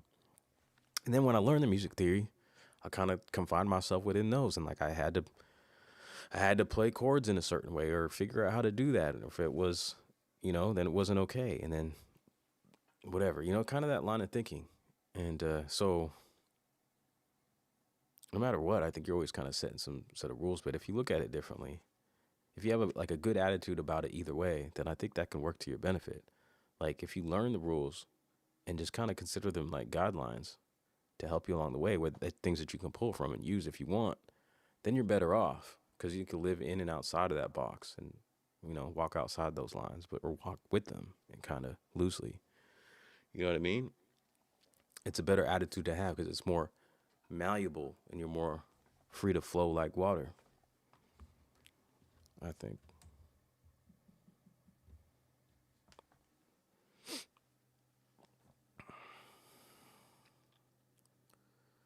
Skiz Raw, what's good? Thanks for dropping in. Yeah, for sure, man. I almost don't really recognize your screen name, honestly. No, I don't have any tutorials for MPC software. I don't use it at all. Can what you show be used on the MPC software?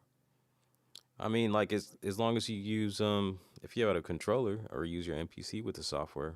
But like all the tutorials that I've ever recorded have just been top down, you know, and I'll pull up the screen. It'll just look like this kind of deal.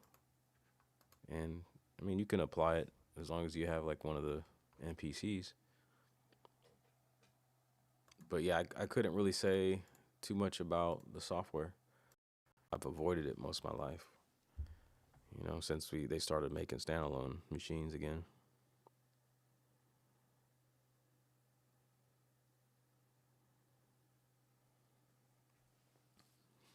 From Lodi, huh? That's not too far, I don't think. I've definitely heard of Lodi, but I don't think I've traveled over there unless I've traveled through it.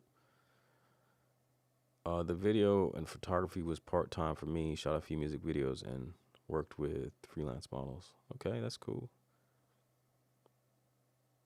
Grew up in Lodi, Stockton, and Sacramento. What part of Sac? I was in when I was going to school, I was in maybe you heard of the school, Pinnacle College. It was in what's it called? Rancho Cordova.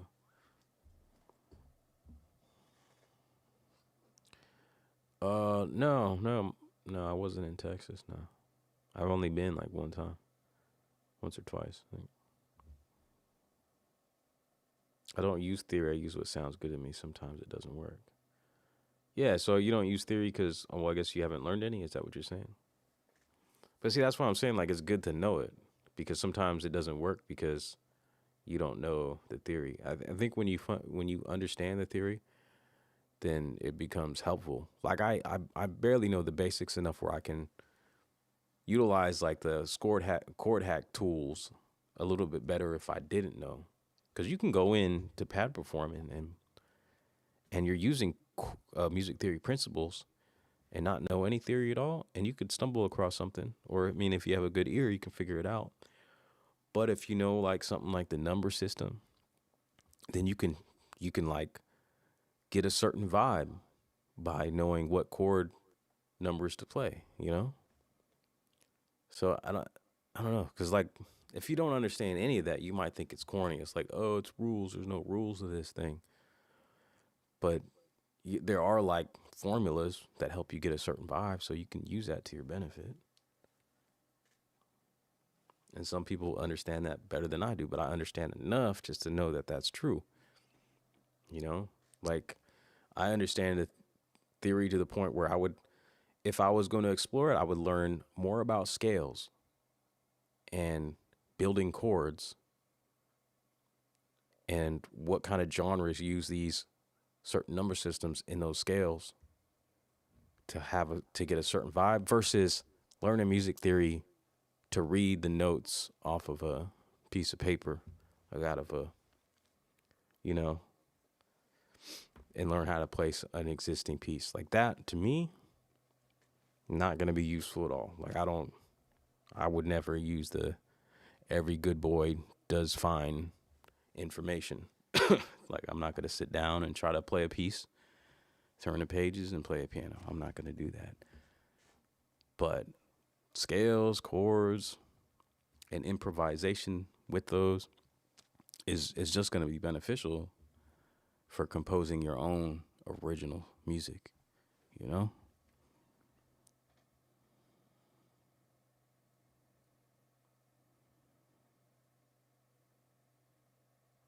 I don't use theory. Sounds good to me. On photography, lifestyle content is what they call it now. Are you making content online, like as far as video and stuff? I live in Green Bay now, though. Less bullets coming through my house. Oh, wow. Green Bay. Well, that's a good thing, man. Safety 404, right? Was that your days then? Were you safety 404 back in Cali?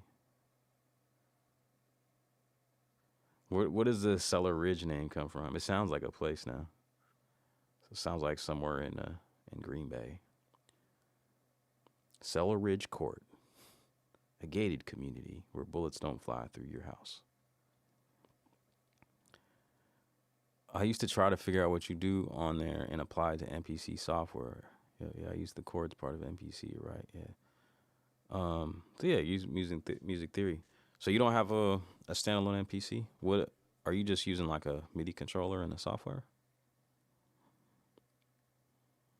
when it comes to theory, hip hop never started with any theory. I mean, you could say so because you're sampling something, but obviously what you're sampling has some theory that's working in there.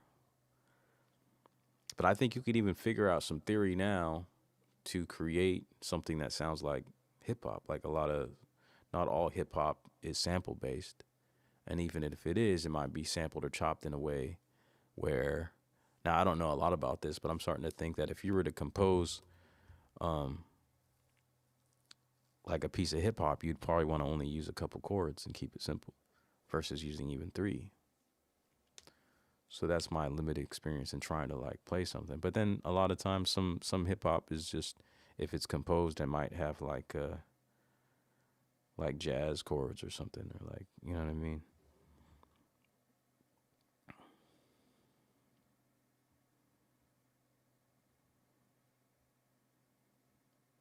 I learned that in elementary. I played a clarinet, E, G, B, D, F, and at face was, I forget what face standed for, or the way they made an acronym out of that to remember. Cellar Ridge is because my studio is in a basement on a hill. It's in a basement on a hill? Oh, shoot. That's cool. Heck yeah.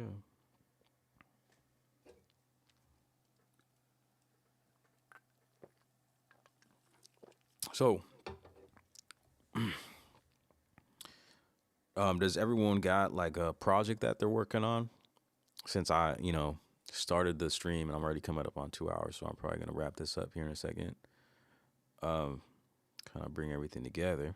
Started the stream talking about, I want to know what y'all are doing because I wanted to kind of figure out what I was doing and maybe talk it out a little bit. And I was saying that I kind of switched gears in my focus. So I went from going really hard, like just doing as many live streams as I can, coming up with these different concepts for streams, which I want to continue,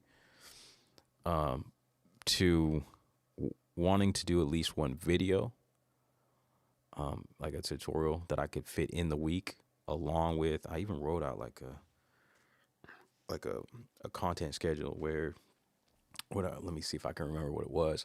So I was going to like record. Saturdays was kind of the beginning of the week. It was mellow. I wasn't putting any work in other than coming up with some video ideas that I could record during the week. And then Monday come around, I would record a video on Monday and I would get ready to either upload that video for Wednesday or Thursday. Tuesday, I would do a stream. And then I think Wednesday, I would maybe, if possible, record another video just to be ahead of schedule. And then like Fridays, do another stream. So maybe like a couple days streaming, another day of video, and then maybe stream on Sundays too. And I did that for like 2 weeks. Got 2 videos out. It's been a long time since I got a video out. But then I was on a Friday at work. I was thinking about what I could do, because it's also important for me to try to monetize what I'm doing. And it's not that I'm trying to just come up with a product to sell the product, but it's more like, what can I do? What am I doing for myself that I could also try to monetize? That's what it's more about. That's the way I look at it. So like whenever I make a sample pack, or yeah, let's just say that whenever I make a sample pack, I'm really just like trying to level up things for myself. Like programming things or making a template for a drum kit in a certain way. That's one thing that I've been like just constantly trying to improve. Is like my finger drumming, and so like my pad layout is kind of slowly developed into something slightly different, but pretty much the same. Hold on, let me turn that on. Input. Right, so I've been, like one of the kits that I made was called I Stole These Hats, and that's just based around like these drum breaks that I've chopped up to get multi-sampled hi-hats. And that, I did that for me because I like that. I like to just improve upon what I'm doing, and then it kind of makes everything easier when it's like the pre-production stuff. And so I have these kits that have more articulation to it. I know Ali Star is probably out there. I've heard him talk about like these articulations, these crazy articulation kits. And shout out to Masada. I want to explore some of his kits because I've heard all about his cycle kits, but I never actually invested in one. So I want to see what it's all about. But yeah, Ali Star talking about, I think he has an articulation kit. I wish I could see it. Maybe you got a video. I don't know if you're still on the stream. You can point me towards a video. Maybe just give me the title. I don't know if a link will work in there. Like if you got a video that kind of showcases your articulation kit, I'd like to see more about it. But that's another thing. Like just every time I make a kit, it's something for myself, right? And so, yes, it's a part of what I'm doing. I don't know how many of y'all are like really care about monetizing this, but I do, man. And I hope y'all don't see that as like, you know, a negative thing, because there's a point when people come to certain success and we can point and be like, oh, they just care about money or their shills. And so like I'm trying to find a nice balance between that. Everything I'm doing is because I love doing it, right?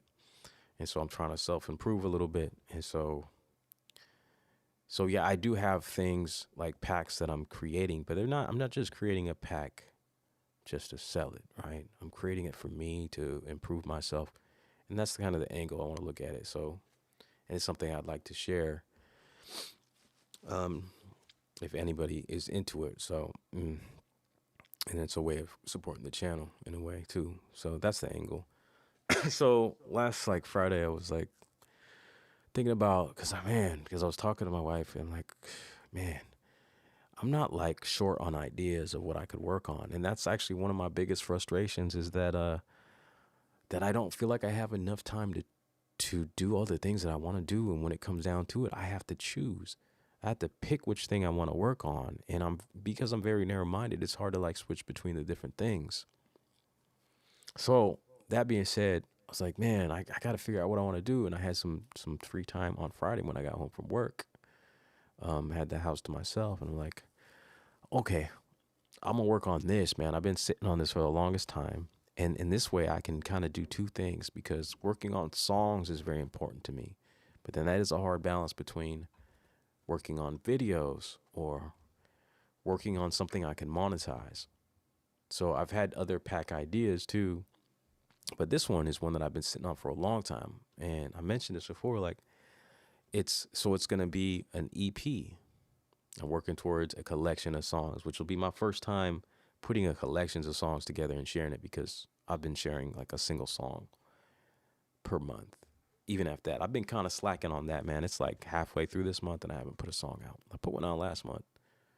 So this month might end up being kind of unfruitful. And I have been working on that too. I started working that on that like yesterday, and I've got a song that just I need to finish the second verse out. So the reason I picked this is because I've been sitting on so long, and it's a project where I'm going to be making an EP, but I've already also made a pack of sounds, like a bunch of key groups. And so the EP will be built off of those actual key groups. And then when the EP is done and I release that, will have ready an expansion. And this will actually be my first expansion. I don't know, I get lazy too in my mind. I'm like, I don't want to do the expansion thing. I'll just do it pack style. But I am now, like I came home and I was like, okay, let me start putting this together, see if I can do most of the work. And the reason why I didn't want to make it an expansion, because you got to use like the expansion builder. But I was exploring like maybe I can build an expansion without even using the expansion builder, without using a computer. And I think I can do the majority of the work standalone. So I figure out how to do like, if you want previews, you just bounce down a sample and make sure it has the same name as the program. And you title that. So I can title that for the most part the same. You just bounce it, it's automatically titled. So like if I bounce something out here, say like I have, say I bounced out just that drum loop, right? And I want that to be a preview. Just bounce it down. It's automatically saved by that name. Let me fix up this. It's automatically saved by that name. And now I can move that over to my phone, because I really don't have a computer out that I can like I'll pull a computer out that I have that's kind of beat down. I'll have to plug it in the wall. I've got a laptop that's got a dead battery. At that process, I'll pull it out to do the expansion. But I can do like the most of the heavy work here, where I'll just bounce that sample out, but then I'll move it over to my phone, because then it actually has to be labeled. So if I bounce this, it'll be MPC Songwriter Kit 05 .wave, but it actually has to be labeled .xpm.wave, and then it'll read it as a preview once you put it in to a folder. And I can't build that preview folder in standalone because you're missing certain characters that you can type in here. So like if I wanted to, the preview folder has to be labeled with like these parentheses, or what do you call it? Is it parentheses? I don't know if I'm thinking of the right word. These little brackets, actually, like the square ones. So that some of that stuff I could do from my mobile phone, but in the end, I'll package it all up and then I'll create an expansion.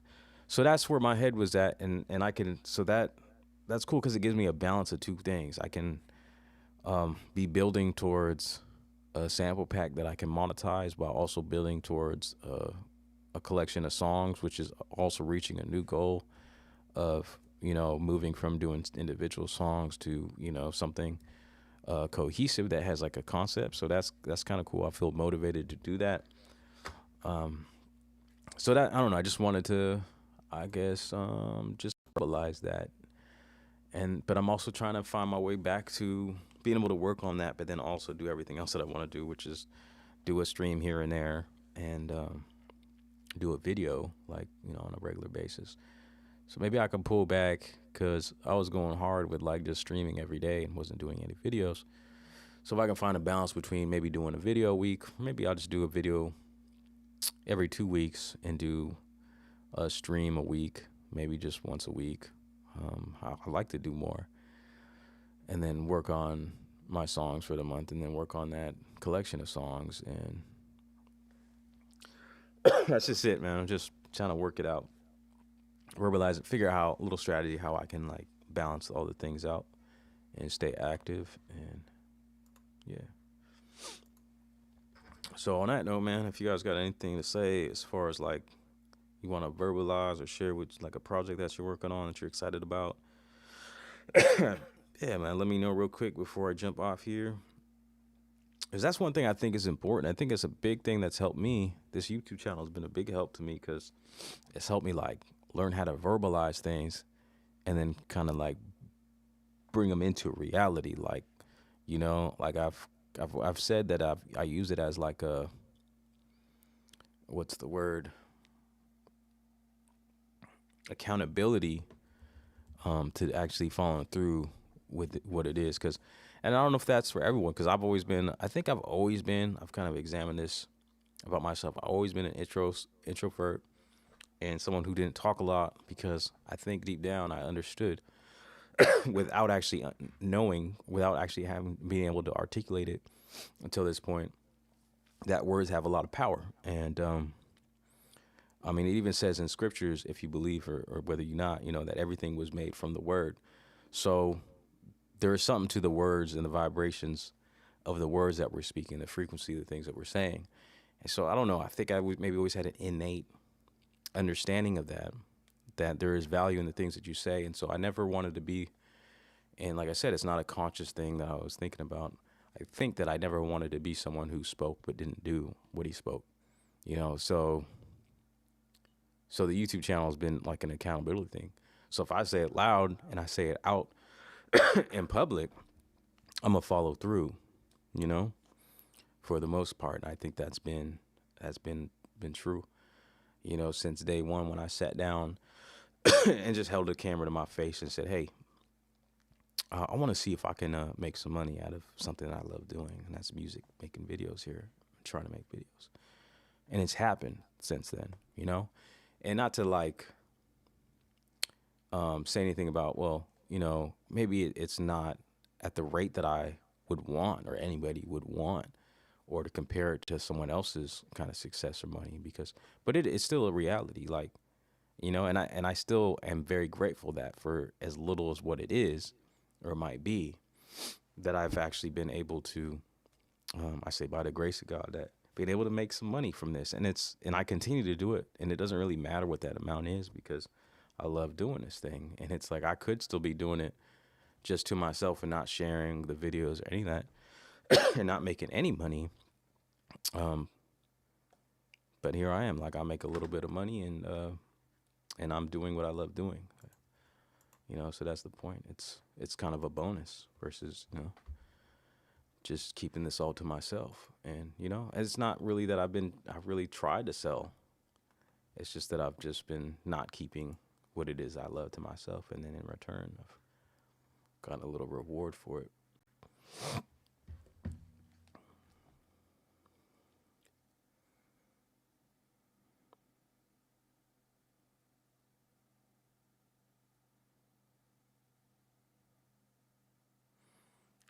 No ego. I don't have any photography content online. I had an Instagram page, but I deleted it in 2023.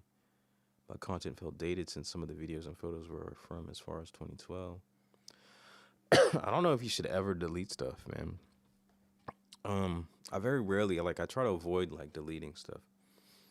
I might though. I deleted some stuff on my TikTok because I wanted to narrow what I was doing down there to songwriting and then this mindset type stuff. And so I did delete some stuff. But even here on YouTube, I have got some videos that I've just put on private because I initially put these little videos that were ads kind of in a way, or demonstrations of expansions or sounds that I was making, because that was kind of the where I was centered mentally, because I made this YouTube channel, or the name Lifted Noise, long before I started making content on here. So I think my YouTube channel is older than I've actually been making content. But when I did start making content, I had made these little key groups for the live and they were vinyl key groups, and that was kind of my little niche that I was going to go for. I was making these vinyl sounding playable key groups, and so I started like that, but then I quickly jumped out of that and started making tutorials. And so I removed those things from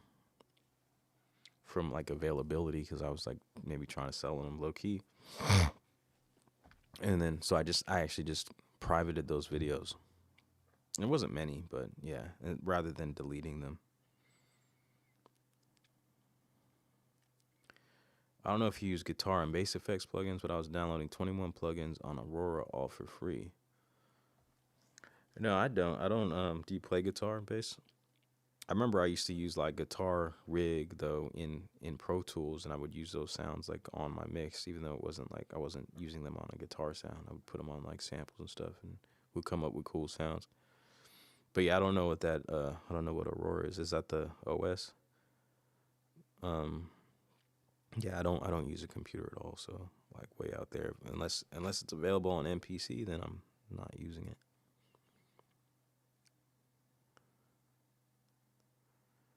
I just finished downloading the last one just now. I remember hearing the name of that. The name of what? Alistar? Yeah, Alistar is right in here. Articulation kits. I've never not used a full articulation kit. Everything I do is with them. And you make those yourself, right? I know a guy from where I'm from named Alistar. Oh, okay. Where are you from? I'm not the only Alistar. Laughing out. I'm sad. Jersey. Oh yeah, Alistar's from Blackpool, England. Okay. Same thing, right? Blackpool, Jersey. About the same vibe. I have no idea. Tactical MIDI, man, just dropping in. I'm almost about to wrap it up, but man, come in and share what you've been working on lately. Got a project, got a goal in mind. Put it out there, man. Make it a reality. Let's see. Maybe it's my American cousin I'm not aware of. It's your doppelganger, maybe. Yeah. Chick put me on drums, VST. Nah, never heard of it. I use Superior Drummer 3 for real drums. But I thought you had made your own your own kit for standalone, your own drum program. It's good for drums because it presets our bass drum, snare, or hi-hats. It's very cheap too. Is that on is it on iOS or anything? I need to get a new iPad. Everything's starting to break on me, or just not be usable. like my sample sources, I was using samplet.io, and that website no longer works on my iPad. And so I was like, okay, I'm gonna sign up for TrackLib, and I was using TrackLib for like a month, maybe. I didn't really get too deep into it, but I was like, yeah, this is cool. I can get into this. But now TrackLib doesn't load up on my iPad. So yeah, I mean, the only thing that really works on my iPad right now is a Korg module and the mix box for my vocal chain. Yeah, man. So that's cool. You use the hi-hats because that's like the first thing that I've been doing to level up my drum programming is the hi-hat articulations. So in the MPC I just use 4, but for sure. And then you're using the Studio 2 controller. Okay, cool.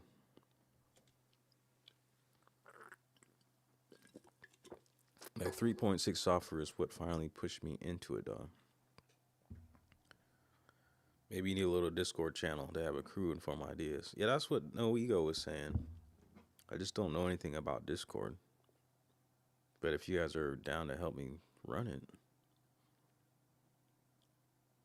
maybe we should just make a Discord, all of us. I mean, if y'all want to put my name on it, then we can, but it could just be everybody's. It's everyone that usually comes in here. I just found out how to create an audio track in 2 seconds and then chop it up within 30 seconds. Really?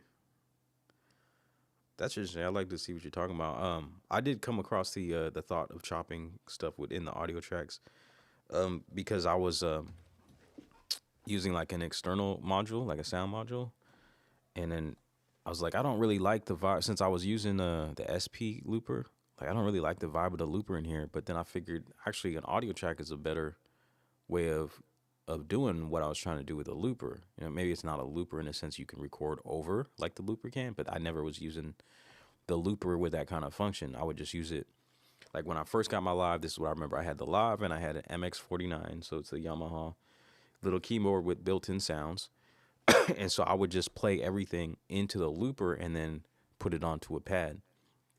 And so like I started doing that again when I got a sec track, and I can do this now still if I plug in my iPad instruments, and then just rather than the looper, just record it into an audio track, and then you can chop by just using the playhead, and then do a little split points and stuff, and then just like take stuff in and out for my arrangement. Like if I want to cut off the end, I can just delete a little piece at the end.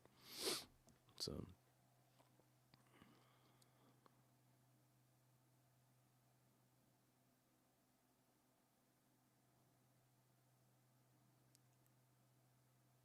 that was Cellar Ridge. Were you the one that said it? I thought it was No Ego. My bad. I'm about to set up a Discord, set you up a Discord, and then just transfer ownership of it to you. See, I wouldn't even know you could do something like that. But yeah, man, I'm down to see what it's about. I have no idea. Maybe I need to watch a video about what Discord is. Yeah, all with the export audio button. Okay, I've never tried that. I wish I could make any kind of money at this. I mean, you just got to start, man, and try. Like, I built my channel very slowly, and eventually hit that 1K, and then even when you hit that 1K, the little the money that's trickling in is just like a couple dollars, a few cents, a couple dollars, and my stuff has been kind of stagnant as far as how much. Like the most money I made was when the MPC Key 37 came out, because I went really hard. I got one, because that's also another perk that has come about this is having a connection to Zounds, where I became part of the program where they would send me gear.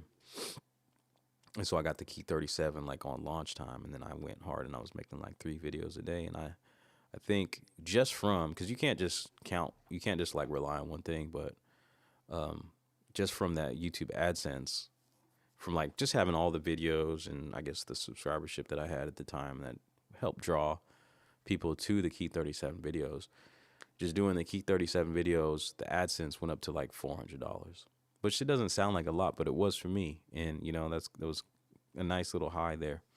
So it's the kind of thing that would probably make you want to like follow the hype of gear and stuff and become a gear tube channel, but that hasn't had any consistency for me.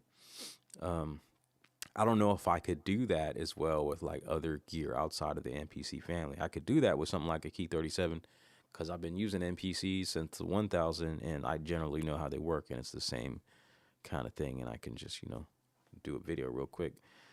So, but yeah, I mean, my growth so far as that has been kind of stagnant. Like I make about $100 a month just from the AdSense.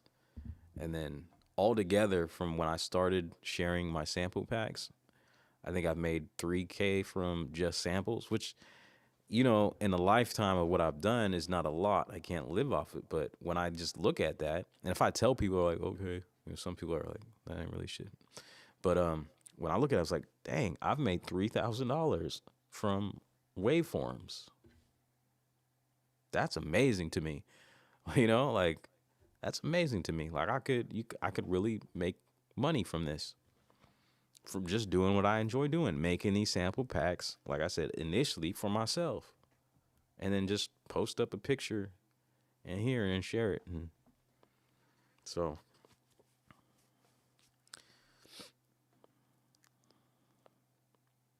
but yeah, I'll have to look into that export audio button, man. So I'm curious. You can make a buck if you lower yourself to a filthy grifter. Man, I figured you'd have your perspective come in here. Yeah. Yeah, I don't know if there's any other way. Like, I mean, you got it to some degree, I guess. I don't know. I mean, it's not the only way. And I don't know if I come off that way. Hopefully not. I mean, I never want to be a filthy grifter, but I mean, you can't do things based off of what people are thinking outside of you all the time too, though. But I think you can make some money. It's just some things are slower to go, and some people choose the quicker route, maybe. And to each their own, man. I got no hate for anybody. If you don't like what people are doing, the best thing to do is just walk away from it and just leave it alone. Because when it comes down to it, I don't think music tube is really that big of a thing to be getting worked up about, in the larger scheme of evil shit that happens in the world. But just my opinion. These glasses are dirty.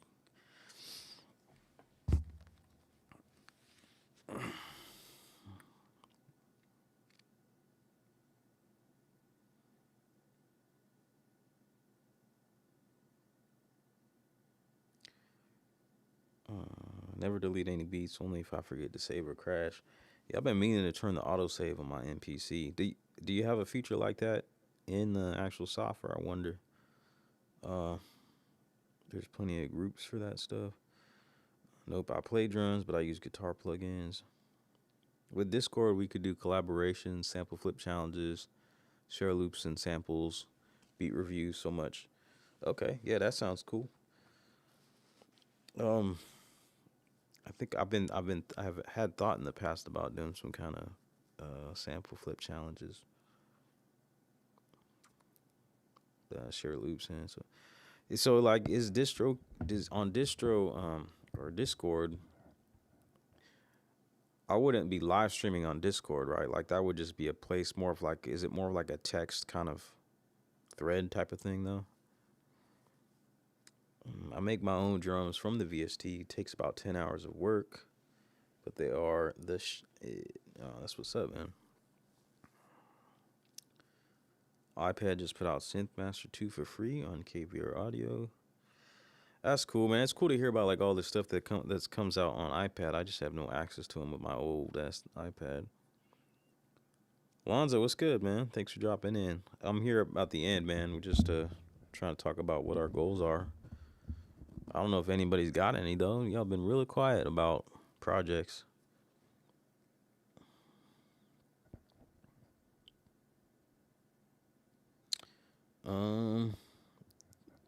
Do I want the Discord to be lifted noise or raw? Ooh.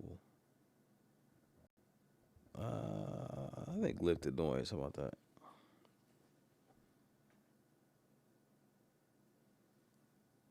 Yep. Awesome job. 3K is dope. What's 3K? 3.5 or 3.6 have the export audio button at the top. Did I say 3K? I don't know if you're referring to when I say per month. Because if I said 3K, I didn't mean to say that. $300 or $400. So yeah, even if that's what you're referring to, I hope I didn't sound like it was 3K. Because man, if I was making 3K, I would have quit my job by now. Because I've been close enough to getting what I get paid for my job that I would go all in, just go full time. No, you're not a grifter. It's the people collectors selling Akai packs for cheap. Oh, okay. People collectors selling Akai packs. So, okay, I guess I don't really know what the exact definition of grifter is. There are people actually selling like to like black market.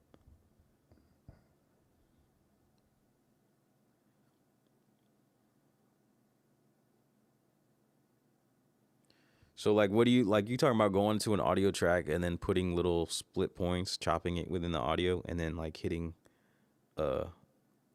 export within the audio track? Seller Ridge created a Discord. Well, all right on, man. Anyone should be able to join from that link. I'll keep building it out. Okay. Cool. Well, I don't know if you can place the link in here. It might block it automatically, but I think I could be able to unhide it. So go ahead and try. And if not, then look for my email, liftednoise with a Z @gmail.com, and send it to there. If you could do that right now, I'll just drop it in here too. But try both. Try the other way just in the chat first. Cool, man. It's a hub where lots can happen if you want. That's up to you. It's like a modern day forum, chat facility, etc. But it can become toxic real quick.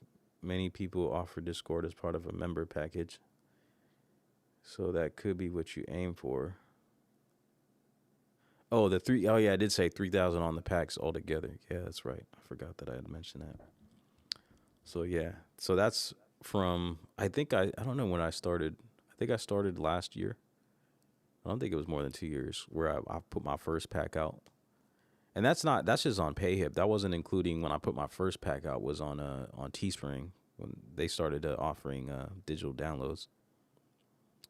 But I moved everything to PayHip because I like the way they work better. So like Teespring, if you put digital products on there, you have to do a payout, and they took the longest time. I think the first time I paid out took like 30 months, at least 30 days maybe, just for them to get it over to my PayPal.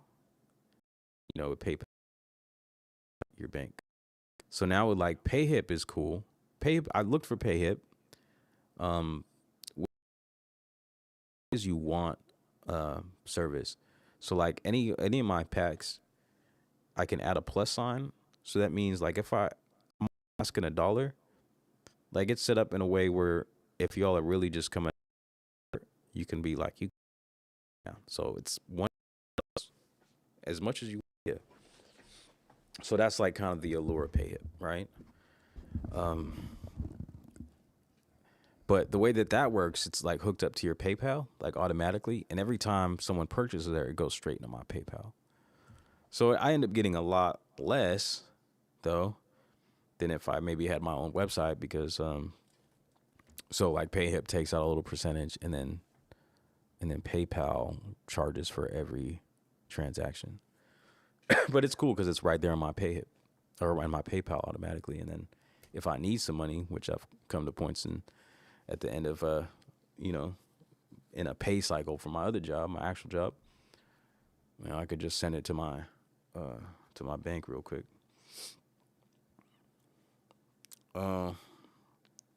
Yeah. So, Ali Star about the member package. I don't know, man. Like I still have a Patreon. And I still have some Patreons on there. I don't know if y'all have forgotten about it because I haven't really offered much on there, but I've been thinking about it lately. I really should offer more. But it's free to join. Everything on my Patreon right now is free, like all the past downloads. And then the $1 is just like voluntary support. So that's all I got going on right now. Is I before had everything was at $1 if you wanted to join anything I shared. Because I was at that point where I was trying to do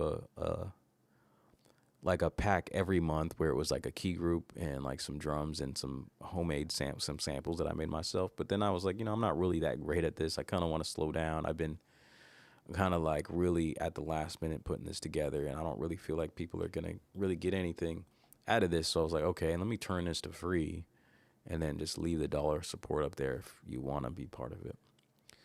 So yeah, I don't really have much of an idea for memberships. But yeah, I'm definitely open to ideas, because like I feel like everything that I have to offer, I give it here.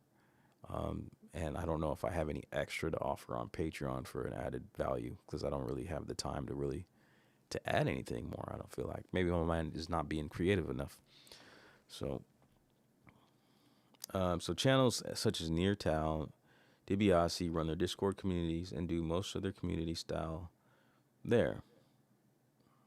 Don't lock Discord behind members. Okay, yeah, I'm not really interested in the membership thing, as you said. Okay, just email me the link. I'm gonna go grab it real quick and then put it in here.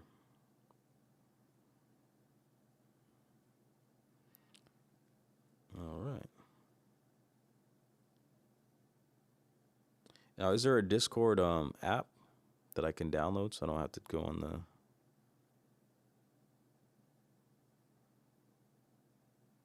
accept invite? There is an app.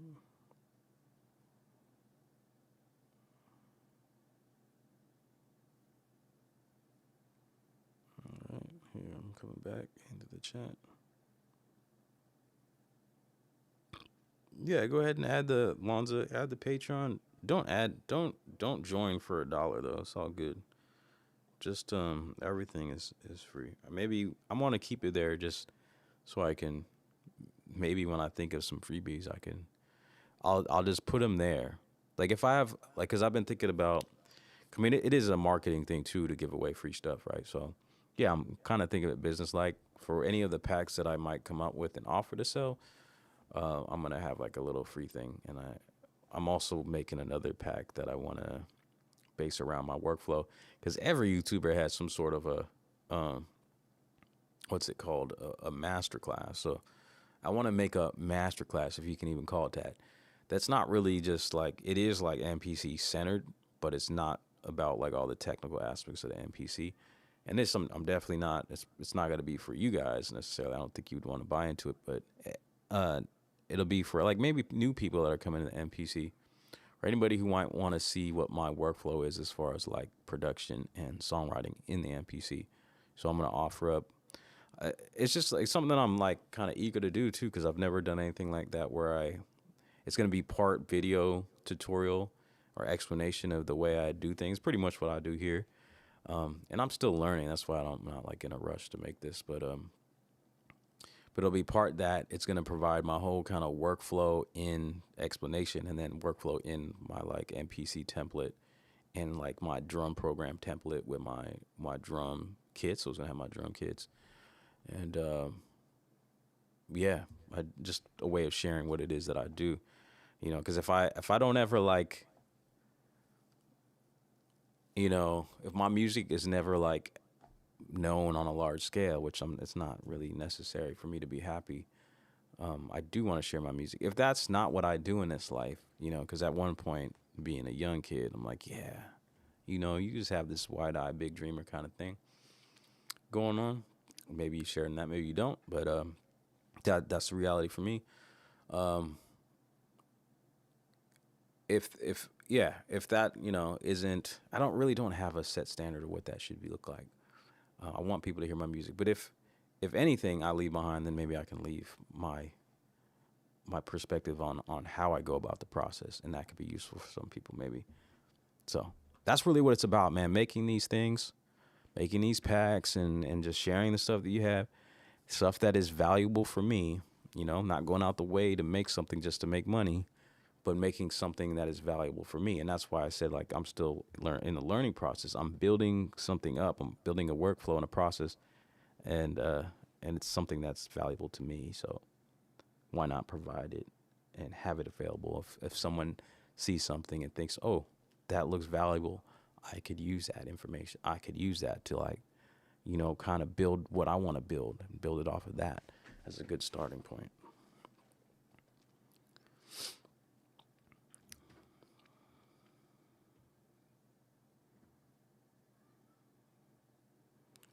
Skizra, I appreciate it, man. Thank you for watching the videos and saying that. See you all on Discord. For sure, you're going to go join up? The once upon a time thing we all grew up with. Yeah, exactly. Got kind of that naive perspective, you know. Like, in my mind, I've always been a huge dreamer. Like, you know, like I was in high school writing raps just thinking I'd be, and I don't know, I've always had kind of maybe a diluted self perspective on myself, which I think is to some effect can be good. You can be useful, but not if you're just completely unaware of yourself.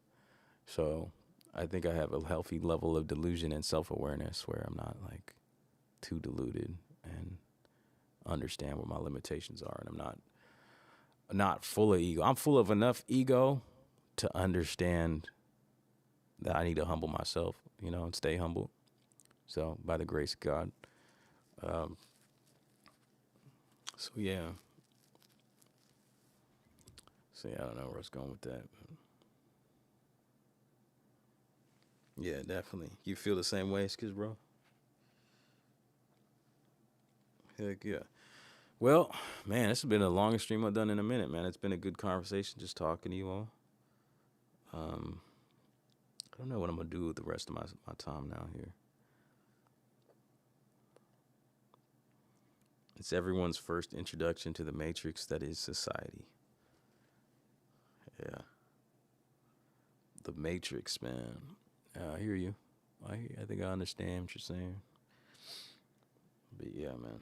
It's kind of that low vibration, ego, flesh-driven kind of thing. Yeah. So that, yeah, like I developed like a saying for that always dreaming thing, and I made a T-shirt out of it because I thought, once again, that's not. I've made T-shirts, but they're not like, I'm not like out here trying to sell y'all T-shirts. But I had made one that was it said, "Don't chase your dreams, run with them," and I made that because it was like kind of a mindset perspective that popped up in my head and was very valuable, because always being a big dreamer, the idea of chasing your dreams kind of seems like an endless pursuit that's kind of diluted. I mean, at some point, you got to wake up from a dream and you got to move. So instead of chasing your dream, always run with it. And then in that, I think you get too busy in the action and just doing stuff that the dream doesn't really matter, like the effort and just putting in work. And then kind of some of that dream dissolves, and then you're just living in what it is you're supposed to be doing. And a lot of times we have a vision or an idea of ourselves or our future, and that's kind of muddy. It's not so clear. And as you get to moving, things kind of start to fall in place, and you get closer to whatever that vision is, and then the dream becomes more clear, and you're able to see what it really is, you know, beyond the delusion and the vagueness of what is a dream. And you just live life. It's cream.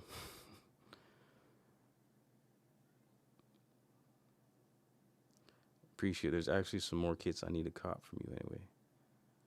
For sure, there's some things on there, and yeah, the pay hip stuff is separate. Those are all kits that aren't available on Patreon, but yeah. Well, you got a semi-private hub now to use for the lifted noise movement. Okay. All right. Well, y'all gonna have to hold my hand and walk me through all that, because I do not know a thing about it. And like I said, I built a Facebook group that I've kind of left for dead.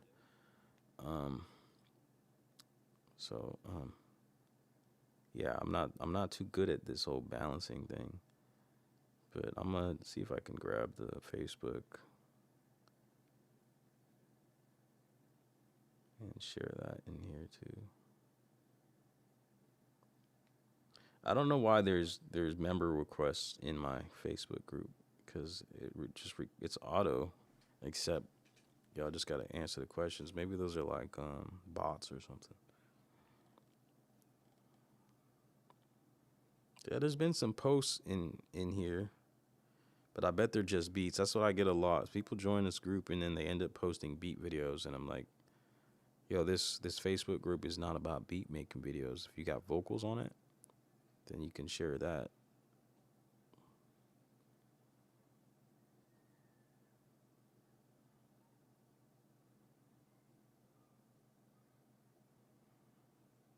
Yeah. And we'll all lift noise together for sure.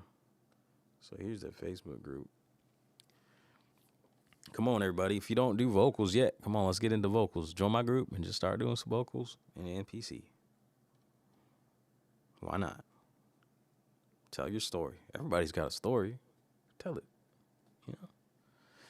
All right, I'm gonna drop off of here, man. I appreciate hanging out with y'all. All the good info, encouragement, conversation. Thanks for building the Discord.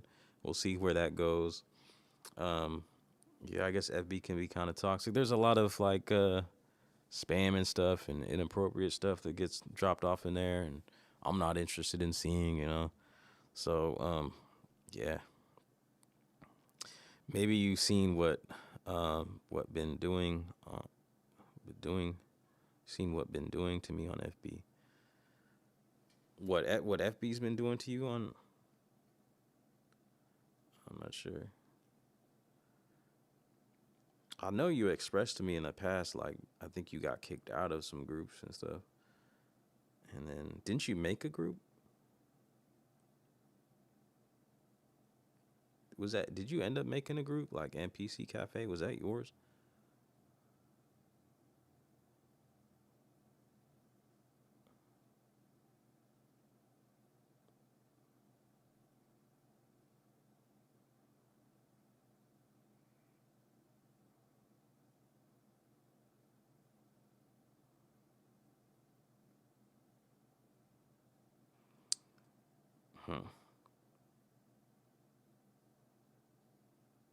All right, yeah, I'm going to jump off here, get something to eat, I guess, and chill out, watch something on the TV while I eat. And I'll see you on the next one. I got kicked out of. All right, brothers. Peace until the next one.